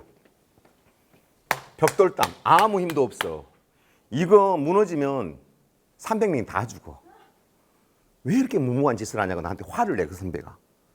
그 선배님, 그러면 저 위에다 철망을 치면 안 될까요? 학교는 철망을 못 치게 돼 있어. 그럼 어떻게 해야 되나? 가만히 있어, 그냥 가만. 큰일 날 뻔했어, 진짜. 무너지면 다 죽어요. 그래서 애들한테 가서 교실에 가서 말을 했죠. 우리 반에 가서. 얘들아, 학교 안 나와도 괜찮아. 마음대로 해. 대신에 침은 뱉지 마. 침만 뱉지 마. 학교 안 와도 괜찮다니까. 공부 안 해도 돼. 포기했어요. 어느 정도 힘들었냐면 우리 집이 바로 그때 제가 살던 집이 학교로부터 200m 떨어진 주공 아파트 살 때예요. 10평짜리. 사골세. 내 아내 딸 초등학교 3학년 나하고 서해서 살 때인데 10평짜리 방이니까 방이 하나밖에 없을 거 아니에요. 그러면 저녁에 잘 때 같은 방에 잠을 자는데 내가 잠꼬대를 해. 잠꼬대를 하면 저녁에 자면 아침에 일어날 때까지 똑같은 말을 계속해. 잠꼬대를. 앉으라고, 가지 말라고, 뱉지 마, 앉으라고, 가지 마. 이 말을 전형히 하는 거야. 그러니까 내 아내가 막 때려. 그만하지 말라고. 다른 말 하라고. 그 정도로 내가 노이로에 걸렸어요. 근데 얘들을 침 뱉는 것은 안 고쳐져. 얘들을 말로 하면 안 되겠다. 그래서 그날부터 나는 밀거리를 아침에 오면 10개를 빨아. 그리고 하루 종일 나는 계속 복도, 교실, 복도 이거만 닦고 다녀. 우리 학교 전체를. 뱉으면 아무 말도 안 하고 계속 닦아주고 아무 말도 안 해. 계속 수업 시간에도 수업할 필요도 없어. 또 안 해. 침을 계속 뱉으니까. 1시간 내내 침을 닦아줘. 재밌나 봐. 웃고 난리야. 계속 3주 동안 이제 미안하라고 3주 동안 했더니 달라졌어요. 선생님 어떻게 달라졌어요? 침을 더 많이 뱉어. 침을 뱉는 속도가 더 빨라져. 그리고 나만 보면 침 생각이 난대요. 칙칙칙 이게 그냥 칙칙 더 많이 뱉어. 근데 이제 한 놈이 칙 뱉으면서 발을 들어. 여기도 뱉었다고 닦으라고. 그러니까 저놈이 또 다 그래. 선생님 여기 뱉었어요. 여기도 닦고. 거기서 제가 환멸을 느껴봤어요. 인간이 아니구나. 그게 7월 달인데요. 나는 그때부터 아주 기가 막혀버렸어요. 그리고 선생이 된 지 1년도 안 된 12월 2일 날 그만뒀어요. 못 하겠더라고요. 인간도 아니다. 그리고 나는 박사학위를 또 받았어요. 가야겠다. 그리고 교장선생님한테 갔어요. 교장선생님 그만둘랍니다. 그럼 대부분의 교장선생님들은 왜 그만둔가 이렇게 물어봐야 되잖아. 근데 이 교장선생님 나한테 뭐라고 했냐면 그만둘 줄 알았네 이러는 거예요.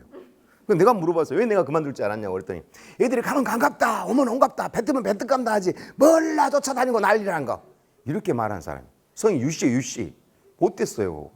그리고 자네 집이 저 사골세빵이라며 초등학생 또 있다며 자네 부인은 놀고 있고 뭘 먹고 살 거야 이렇게 말한 사람이라니까. 참고로 이 사람은요 그때 난 그만두고 10년 후에 이 사람이 교장이 정년퇴임을 해. 나는 교육적인 장학사가 돼 있었거든요. 전화가 온 거예요. 어이 박 장학사 나 정년퇴임 안 해. 그러셨어요. 나 별로 안 좋아했잖아요. 근데 나한테 교장 퇴임하고 할 일이 없는데 배움터 지킴이 자리는 하나 만들어줘서 없어요. 내가 그랬어요. 보기 완전 보기 싫으니까 없어요. 했더니 계속 끈질기게 해주라는 거예요. 그래서 해드렸어요. 강주 시내에서 담배 제일 많이 피고 말 안 듣는 제일 큰 고등학교 공업기 고등학교 시켰더니 3일 만에 그만둬. 3일 만에. 그리고 나는 이제 보따리를 싸고 집에 갔네요. 이제 그만두고. 그러니까 내 아내가 쳐다보고 이게 뭡니까? 그만뒀습니다. 왜 그만뒀습니까?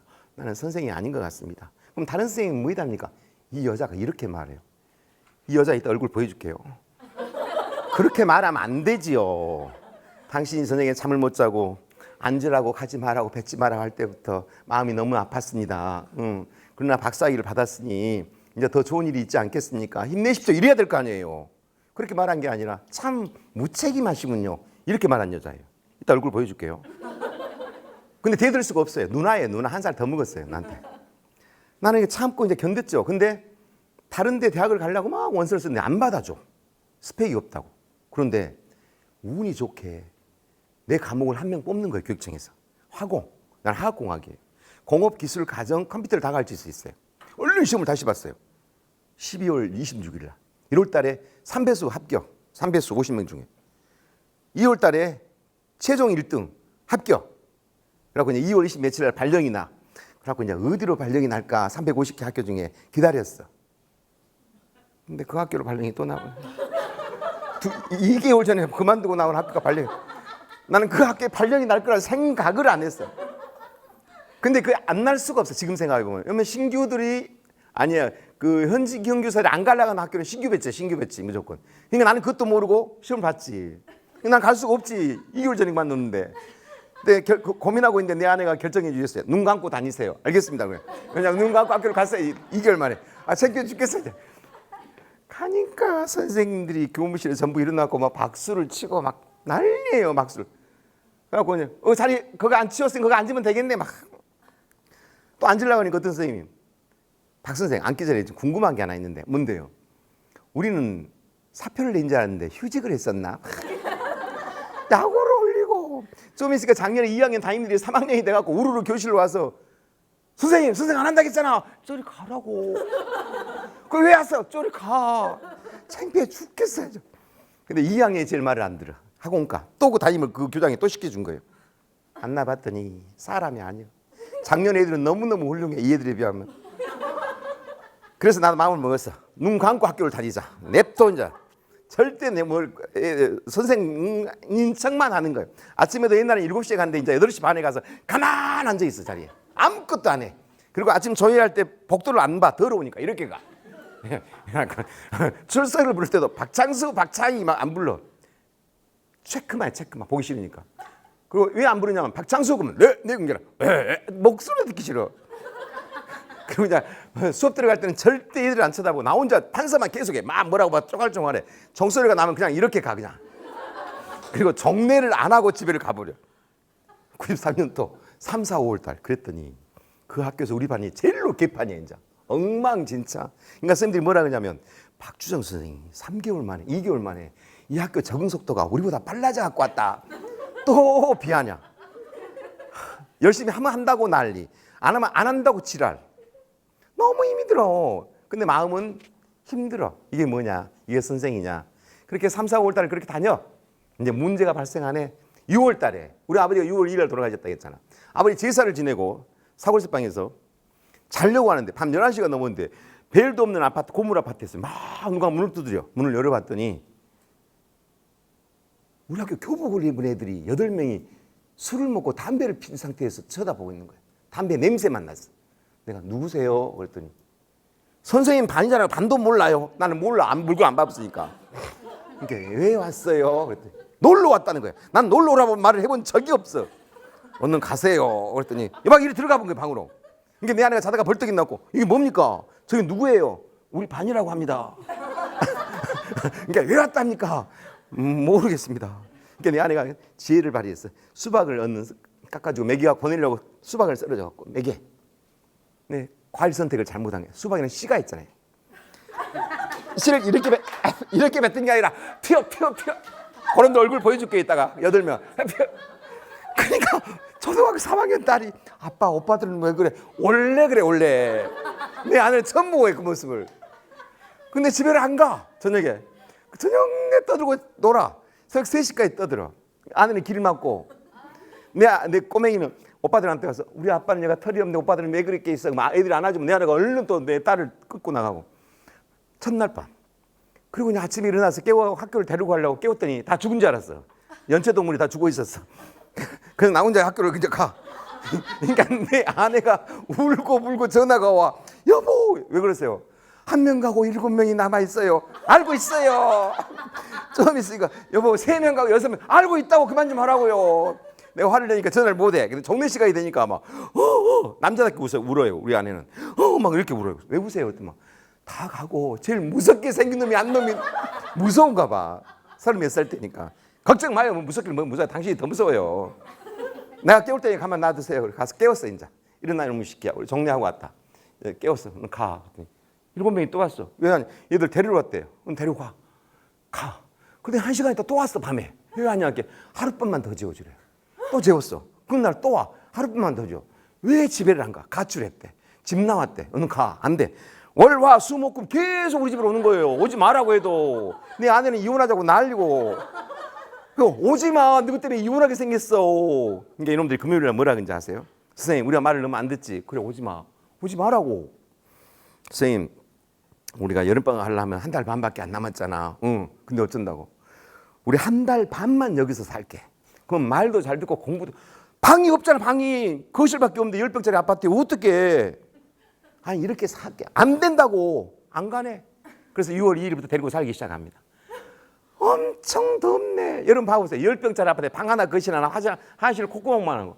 제일 힘든 건 뭐냐? 밥을 너무 많이 먹어. 그럼 도시락을 8개 써야 돼. 도시락. 그 다음에 세탁기가 없으니까 손빨래를 다 해야 되고. 말이 다 요게 말이. 침을 들어서 마을 주민들 쫓아오고 맨날 날리고 오줌을 아무나 싸고 싸우고 미쳐버리겠어 아주. 그리고 아침에 저 거실을 쓸고 가야 되는데 안 쓸고 가. 그러니까 내 아내가 거실을 쓸면서 이 머리카락 말고 꼬불꼬불한 머리카락을 쓸면서 임신한 게 아니에요. 방이 하나밖에 어떻게 없는데 있어요. 그 6월달 얼마나 더웠겠어요. 7월입니다. 방학하려면 7월 20 며칠을 하는데 방학이 얼마 안 남았어. 기말고사를 봐, 그 학교. 근데 그 학교는 시험을 볼 때 하도 공부를 안 하니까 시험을 볼 때 13과목을 다 문제를 3배수로 가르쳐주고 시험을 봐. 공부를 안 하니까 문제를 3배수로. 그리고 문제를 안 바꾸면 틀려보니까. 근데 2,000명의 학생 수가. 근데 얘들이 시험 3일을 남겨놓고 나한테 이러는 거예요. 쌤, 우리 시험 공부 한번 해볼까? 참고로 얘들은 구구단을 못해요 아직. 그래서 내가 너가 어떻게 시험 공부를 할 건데? 내가 그랬더니 답만 외우면 되잖아. 이게 답을 외울래? 외울래? 좋다. 밥 먹는 상 옛날. 그럼 2개 좀 겹쳐. 그럼 선생님 문제를 말할 때 너는 답만 외워. 그러고 달달달달 외워 이제. 내가 문제 13과목. 근데 얘들이 이제 이걸 너무 오랫동안 집으니까 상이 부셔져 버렸어. 이제. 치우고 그냥 누워. 나는 앉아서 나는 앉아서 말할 때니까 누워. 그랬더니 한 놈 눕자마자 자버리네. 코를 골아. 그래서 깨웠지. 일어나라고. 그랬더니 눈을 까고 욕을 하네. 나는 그게 자폐인지 몰랐어요. 그게 자폐의 일종이래요. 잠이 들자마자 깨우면 욕을 하는 거.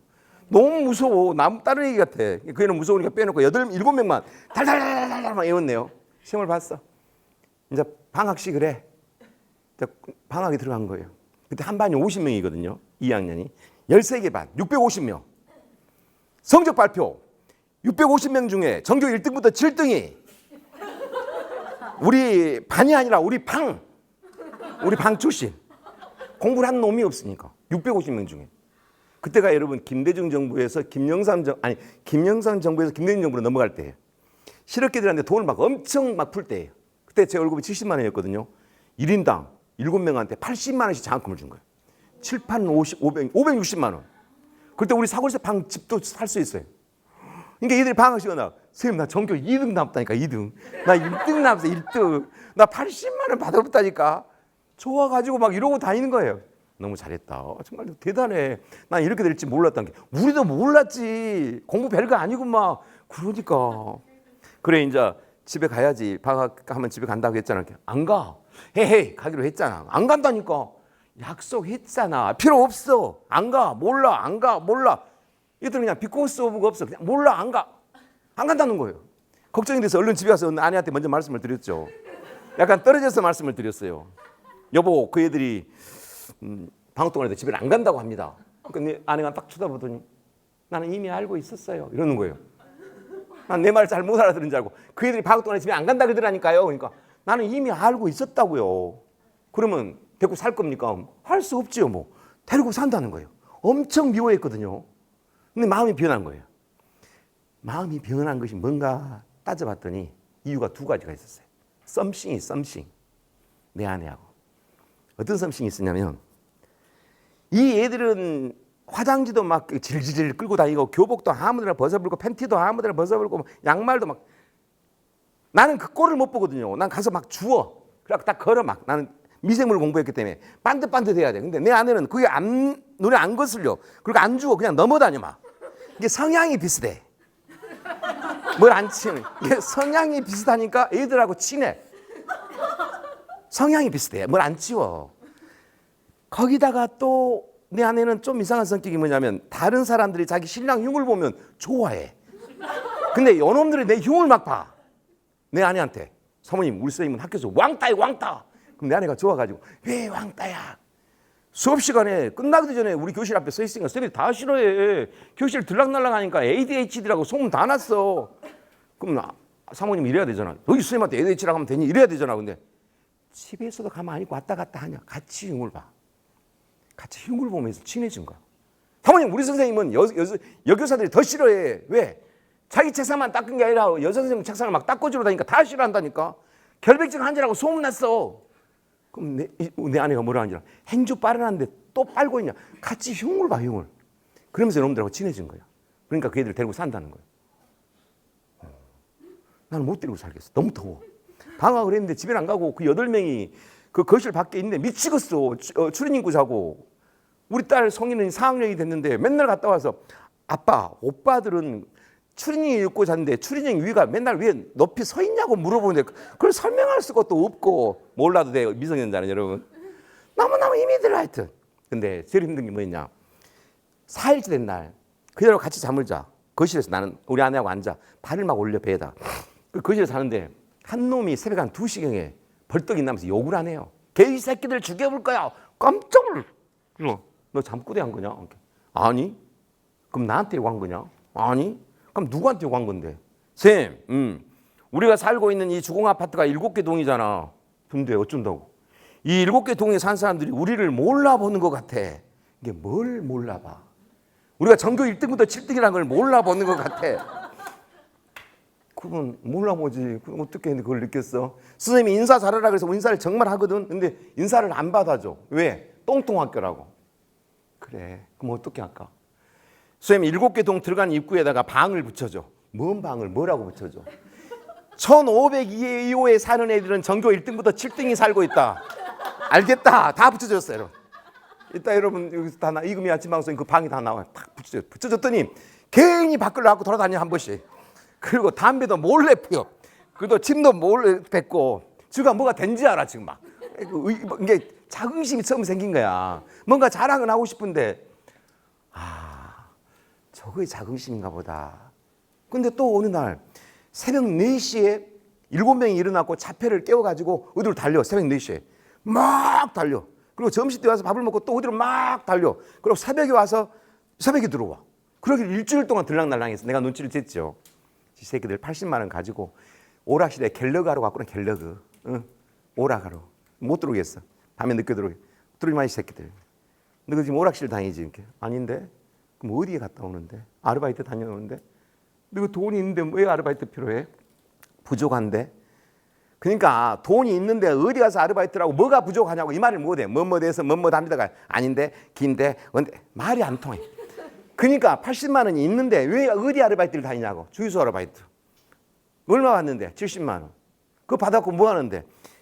원래 장학금 80만 원하고 주유소 받은 거 70만 원 합해가지고 점심 먹고 새벽까지 7군데 기능사 자격증 학원 따러 다닌대.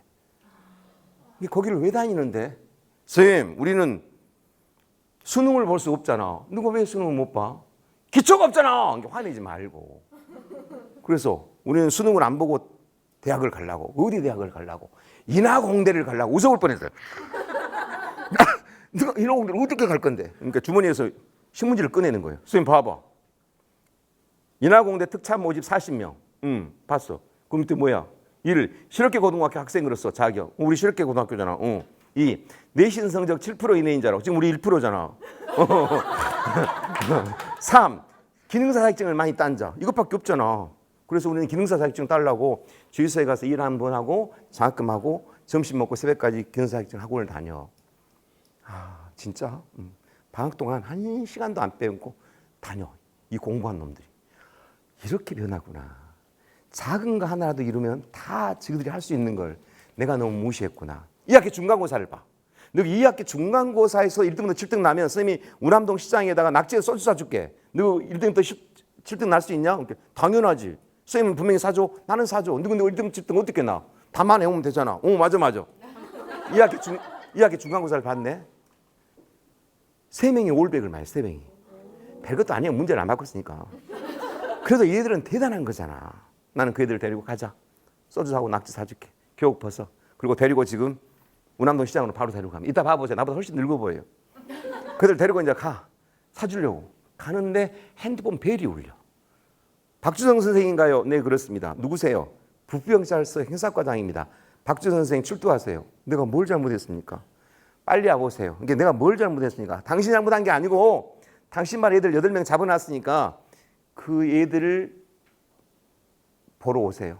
알겠습니다. 얘들아, 우리 반 애들 8명 잡혀있단다. 누가 잡혀있을까?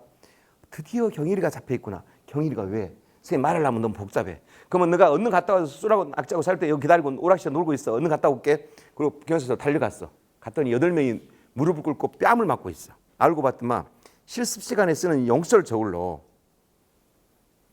경찰 주차장에 세워져 있는 오토바이 세대를, 경찰 오토바이 순찰차를 시동을 걸어가지고 이 고등학교 2학년 애들이 8명이 경찰 오토바이를 타고 시내를 활보하고 다닌 거예요. 그래갖고 경찰이 막 쫓아다니니까 산으로 올라가 본 거예요. 경찰이 위험하니까 쫓지 마라 그래서 밤에. 그럼 오토바이를 버리고 도망가야 되잖아요. 오토바이를 다 부속 부품 중에 제일 비싼 거 엔진만 뽑아갖고 세대를 팔아먹었대요. 그러니까 안 잡히겠어요. 그래서 경찰한테 그랬죠. 그런 일 있으면 부모한테 전화하지 왜 나한테 전화했냐 했더니 부모한테 전화를 했더니 부모들이 제발 안 갈 테니 잡아 넣어보라고. 그럼 왜 나를 불렀냐? 얘들 풀어줄 테니까 내일 부모 데리고 오라고. 알겠다고. 풀어주라고. 너는 가. 내일 부모 데리고 와. 난 집에 가. 꼭 데리고 와야 된다. 그리고 난 집에 가서 잠이 들어버렸네. 내가 뭘 잊어먹었어요? 술 사준 걸 잊어먹었어요. 깜빡해본 거예요. 이제. 그 애들 술 사준 거. 그거 자고 있는데 새벽에 누가 막 베개를 발로 차. 베개를. 그것들이 이제 와가지고 한참 그다가 술 사는 데 기다렸는데 안 오니까 집에 와서 누워있으니까 내가 화가 난 거예요. 이제. 얼굴을 못 차고 베개를 차. 베개를. 뻥쟁이 일어나. 우리 지금 몇 시간 기다렸는지 알아? 화가 나 있어. 깜빡 놀라. 깜빡했다. 미안하다. 함께. 왜 잊어먹었어? 경일이 그 새끼들이 오토바이를 훔쳐가지고 어쩌고저쩌고 함께. 다음에 사줄게. 안 먹어. 그래서 내가 할 말이 없어. 지금 전부 8명이 서 있고 난 누워있죠. 야, 너 그 애들 사람 좀 만들어봐라. 오토바이 훔친 놈들. 내가 이랬어. 할 말이 없으니까. 그러니까 놈들이 뭐라 그러냐면 선생님 걱정 마. 우리가 이미 사람 만들어버렸어. 얘들 사람 만든 건 때리는 거거든요. 내가 벌떡 일어났어. 그런데 경찰한테 그 애들 맞았는데 너 그 애들 때렸냐? 이렇게. 아니? 그럼 어떻게 사람 만들었냐고. 오토바이 훔친 그 새끼들이 우리 오락실로 왔더라고. 그래서 어떻게 사람 만들었냐고. 우리가 말했어. 뭘 말했냐고. 우리 여기 사는 놈 중에 저 자폐 저런 빼고 7명은 사람이 돼버렸잖아. 그게 뭔 사람이 됐다고. 1등부터 7등. 근데 오토바이 훔친 놈들은 지금 사람이 안 됐잖아. 그래서 우리가 말했어. 우리 7명은 사람이 됐으니까 이 집을 나가고 내일 들어오라고. 들어온다고 하더니 들어온다고 했다는 거예요. 그 뒷날 아침에 정례를 하고 집에를 가봤더니 자폐는 누워있고 7명은 짐을 싸고 8명 새로 오토바이 훔친 놈들은 들어오려고 서 있고 내 아내는 그걸 보고 이게 뭐냐고 물어보는 거예요. 간단하게 말했어요. 멤버 교체입니다. 그러니까 내 아내가 저희들은 어떤 놈들입니까? 오토바이 훔친 놈들입니다. 그럼 우리 집에 뭘 숨겨야 됩니까? 저희들은 오토바이 외에는 훔치지 않습니다.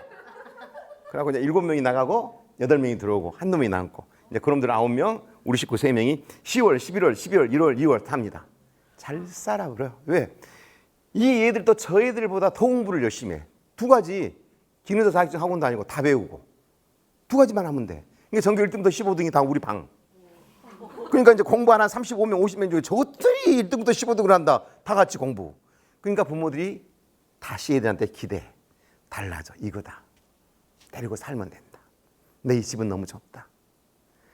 아파트에서 맨날 경찰이 또 날 조사하러 와. 고액 과외를 한다고. 맨날 문을 열어봐. 고액 과외 한 적이 없어. 근데 어느 날 나를 데리고 가는 거예요. 안 한지는 알지만 투서가 하도 많이 되니까 조서를 써야겠다고. 난 잡혀가. 경찰 2명이 오고 난 따라가.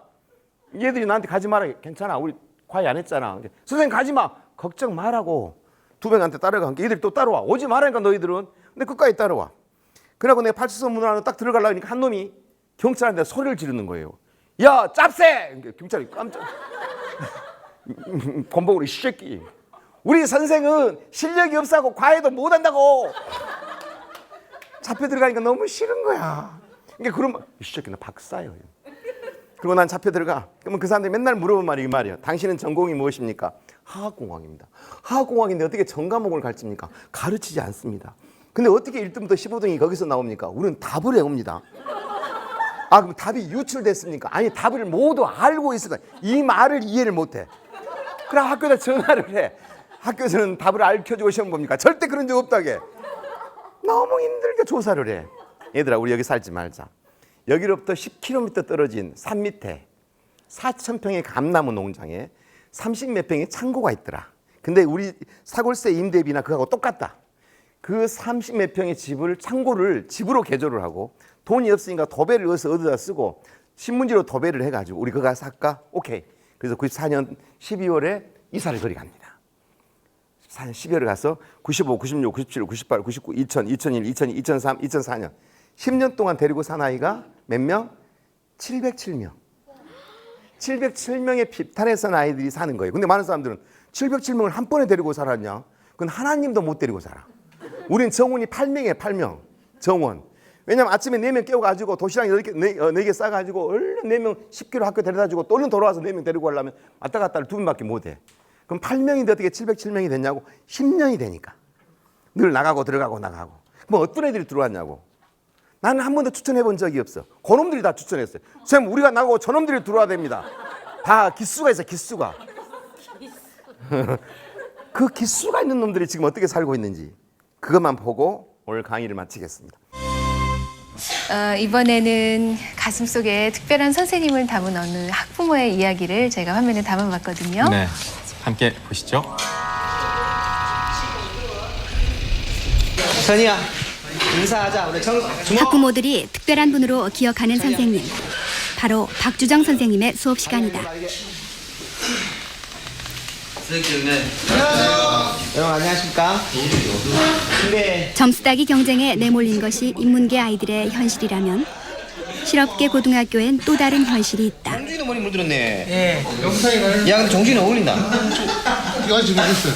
너희 집에서 했어?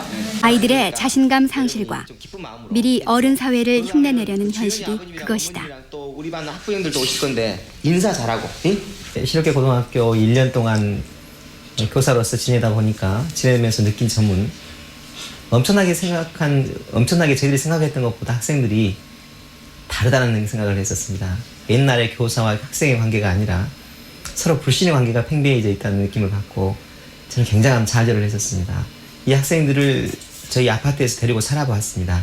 마지막이라고 생각하고 그랬더니 바로바로 변해가는 모습들을 보고 거기서 이 학생들을 데리고 살면 틀림없이 변하는 거구나.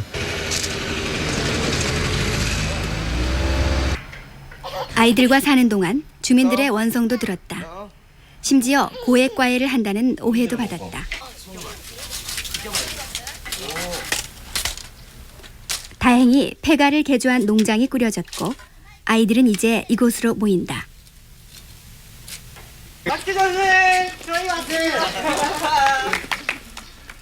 선생님의 아파트에서 함께 생활했던 7인방은 이곳에 자주 들리는 선생님의 단골 손님들이다.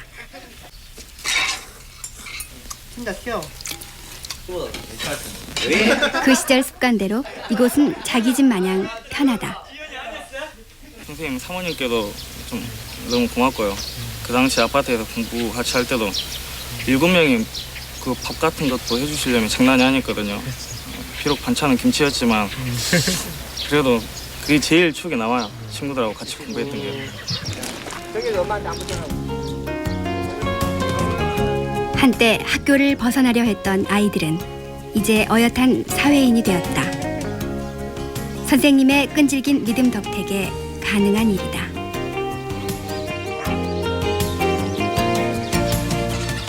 콩나물에 물을 주다 보면 물이 다 흘러가 버리고 콩나물이 크지 않을 것처럼 보입니다만은 그 물이 다 빠진 것처럼 보여도 끊임없이 물을 주다 보면 언젠가는 콩나물이 그렇게 무럭무럭 자라나는 모습을 보고 정말 우리 학생들 기르는 것은 콩나물에 물 주듯이구나 라는 생각이 너무나 버뜩 떠올랐습니다. 왜냐하면 우리는 조그만 그 학생들에게 노력을 하고 나서 어떤 가시적인 효과가 나오지 않는다고 불평하고 변함이 없다고 더 이상 저희는 가르칠 수가 없다고 등등의 많은 이야기를 합니다만은 이 친구들이 군대를 갔다 온다든가 어떤 사회적 환경에 접하고 난 다음에 그 모습을 보면 그 예전의 모습을 너무나 다른 정말 훌륭하게 성장한 모습을 보고 정말 콩나물에 물 주듯이 라는 마음을 갖고 우리는 학생들을 교육해야겠다라는 생각을 늘 갖게 되었습니다. 그래요. 정말 콩나물 교육론을 우리에게 몸으로 보여주신 박주정 선생님 나오셨는데 네. 힘들지 않으세요? 저렇게 학교에서 아이들을 가르치는 것은 물론 비뚝에 나가는 아이들을 데리고 사신다는 게. 우리 금방 화면에 나왔던 친구들은 비교적 좋은 쪽의 친구들입니다만 사회적으로 격리되었거나 조직 폭력이라든가 또는 그 여학생 같은 경우에는 보도집에 있었던 아이들도 있었고요.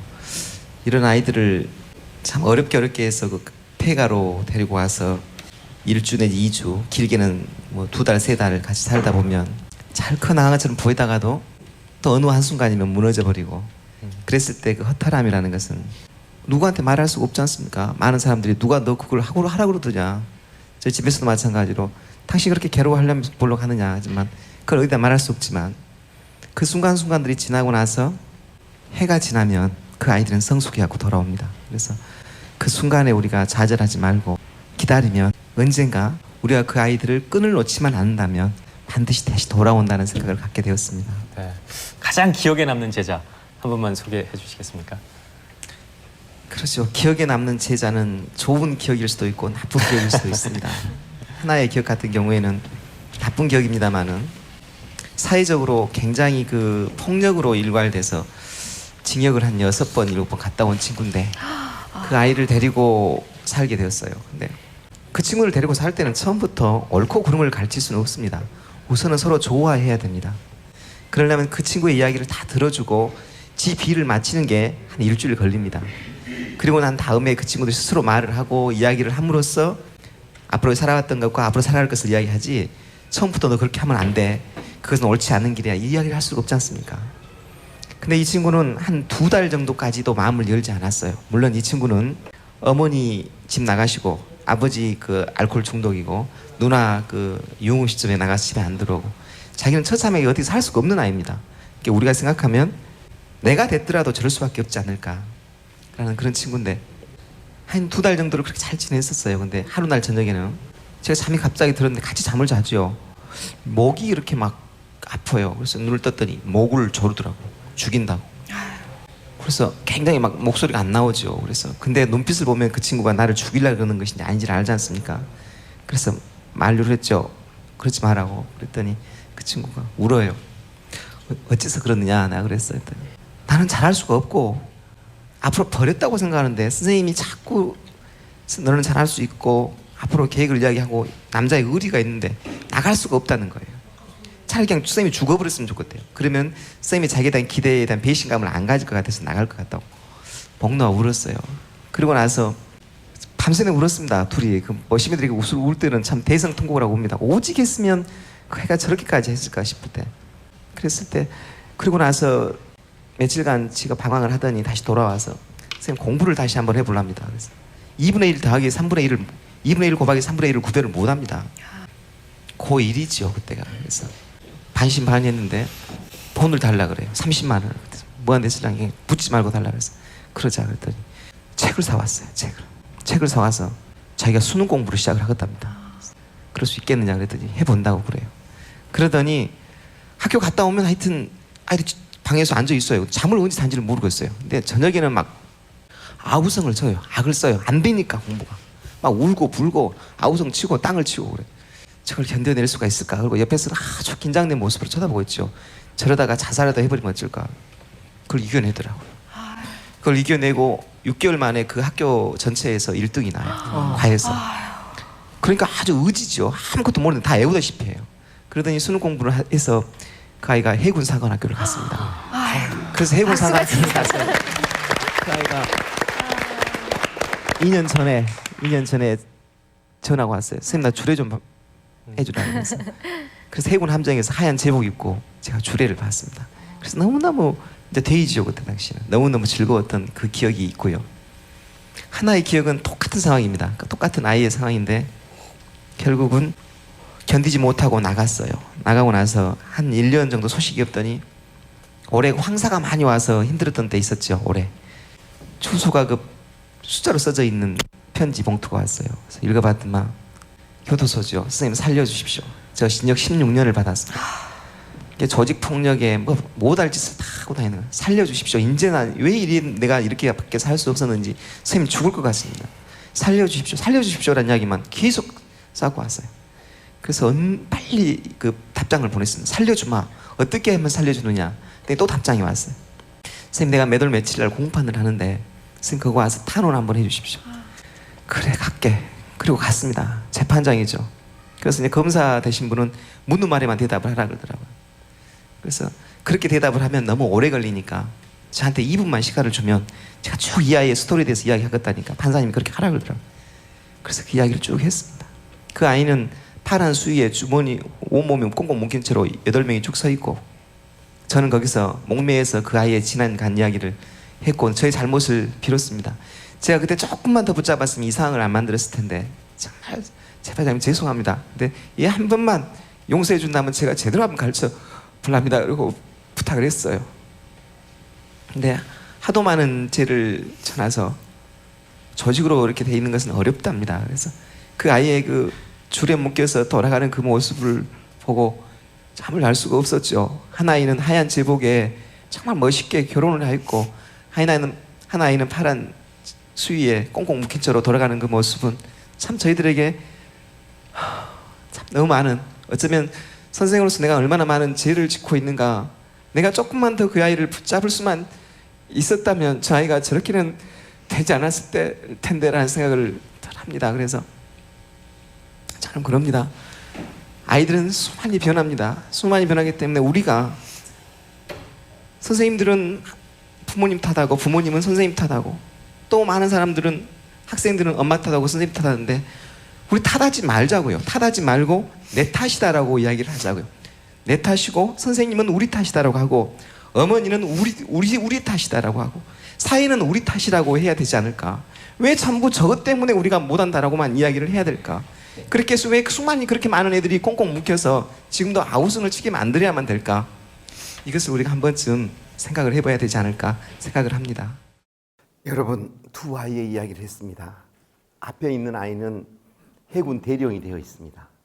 2달 후에는 별을 단답니다. 제 몸 부절렀던 아이 말입니다. 두 번째 아이는 징역 16년을 살고 나왔습니다. 제가 교육청 국장 시절인 것 같아요. 선생님 저 나왔습니다. 어디냐? 출소했습니다. 내가 갈게 만나자. 어디로 갈래? 할머니 집으로 갈래?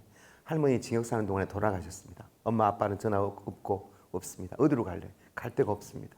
선생님 지금 어디 사십니까? 시내 아파트에 산다. 내가 좀 거기 살 수 없을까요? 아내한테 물어봐야 된다. 아내한테 말을 했더니 못 데리고 산대요. 왜? 그 아이는 16살의 징역을 갖고 16년이 지났으니 32살이다. 어른이다, 어른. 그리고 당신 딸들이 2명이나 있다. 21평 아파트에. 근데 거기서 어떻게 데리고 사냐? 그럼 갈 데가 없다, 저 친구는. 어떻게 해야 된다. 그러면 우리 아파트 옆에 원룸을 당신이 얻어라. 그래서 아침 저녁은 먹여주겠다. 좋다. 그리고 데리고 들어왔습니다. 사람이 돼서 이제 적응시키면 보내려고. 4년 6개월을 데리고 살았는데도 적응이 안 돼요. 얘는 분노 조절 장애와 자폐를 알아요. 정말 어떻게 해보려고 노력을 많이 했어요. 근데 안 돼. 근데 4년 6개월이 지난 어느 날 퇴근을 해서 저녁밥을 먹으려고 하는데 그 애가 안 오는 거예요. 왜 안 올까? 어디가 아픈가? 그리고 원룸으로 뛰어가 봤더니 걔는 몽을 매버렸어요. 목을. 3줄 써놓고 선생님 자신이 없습니다. 미안합니다. 잊지 않겠습니다. 화장을 해서 태워서 여러분 보냈습니다. 똑같은 상황에 난 아이가 한 아이는 내일 모레 별을 달고 한 아이는 그 나이에 멀리 갔습니다. 뭐가 문제일까요? 믿음이죠. 어시스트 해줄 사람이 없는 거예요. 그래서 나는 여러분들한테 그걸 원합니다. 자녀에게는 세 가지밖에 안 필요합니다. 아이 만나려면 구별하지 말고 고개 끄덕여주는 부모가 되라. 고개를 좀 끄덕여주라고요. 잘난 체 하지 말고 고개를 끄덕여주라. 두 번째는 결대로 키워라. 아이들은 잘하는 거 있는 게 있어요. 그 잘하는 걸 빨리 찾아내서 그 길로 안내하면 된다. 세 번째는 아이한테 앞으로의 미래는 직업이 하나인 세계가 아닙니다. 앞으로 몇 개가 있을지도 몰라요. 세 번째는 부모가 본이 되어줘야 된다. 참 부모가 본이 된다는 게 쉽지가 않습니다. 이 말씀을 드리려고 저는 여기까지 왔고요. 정년을 하는 날, 한 아이가 퇴임식 한 날, 저한테 명퇴한 날 편지를 읽었다는 거예요. 읽어라 그랬더니 이 편지를 보내왔습니다. 읽어주더라고요. 이거 읽고 끝내겠습니다. 존경하는 박주영 선생님의 퇴임을 진심으로 축하드립니다. 저는 선생님과 3년간 함께 살았던 권인승입니다. 벌써 작별 인사를 드릴 시간이 되었다니 믿기지 않습니다. 지금으로부터 20년 전 저는 집안 사정으로 가족은 서울로, 저는 강주에 남아 학업을 지속하며 선생님이 운영하시는 공동학습장에서 살게 되었습니다. 선생님은 94년부터 이미 여러 사정으로 힘든 아이들과 함께 살고 계셨고, 저는 2000년에 인연이 맺어서 3년 동안 고등학교 생활을 선생님과 함께 그곳에 살았습니다. 저에겐 그 당시 꿈도 희망도 없었던 시절이었습니다. 선생님은 새벽같이 일어나 저희들을 깨우는 일부터 하루를 시작합니다. 아무리 소리쳐도 일어나기는커녕 대꾸도 없는 우리를 선생님은 이불을 걷고 밥을 하고 도시락을 싸고 수백 번 우리를 깨워서 아침을 먹여서 10km 거리 학교로 실어 나르셨죠.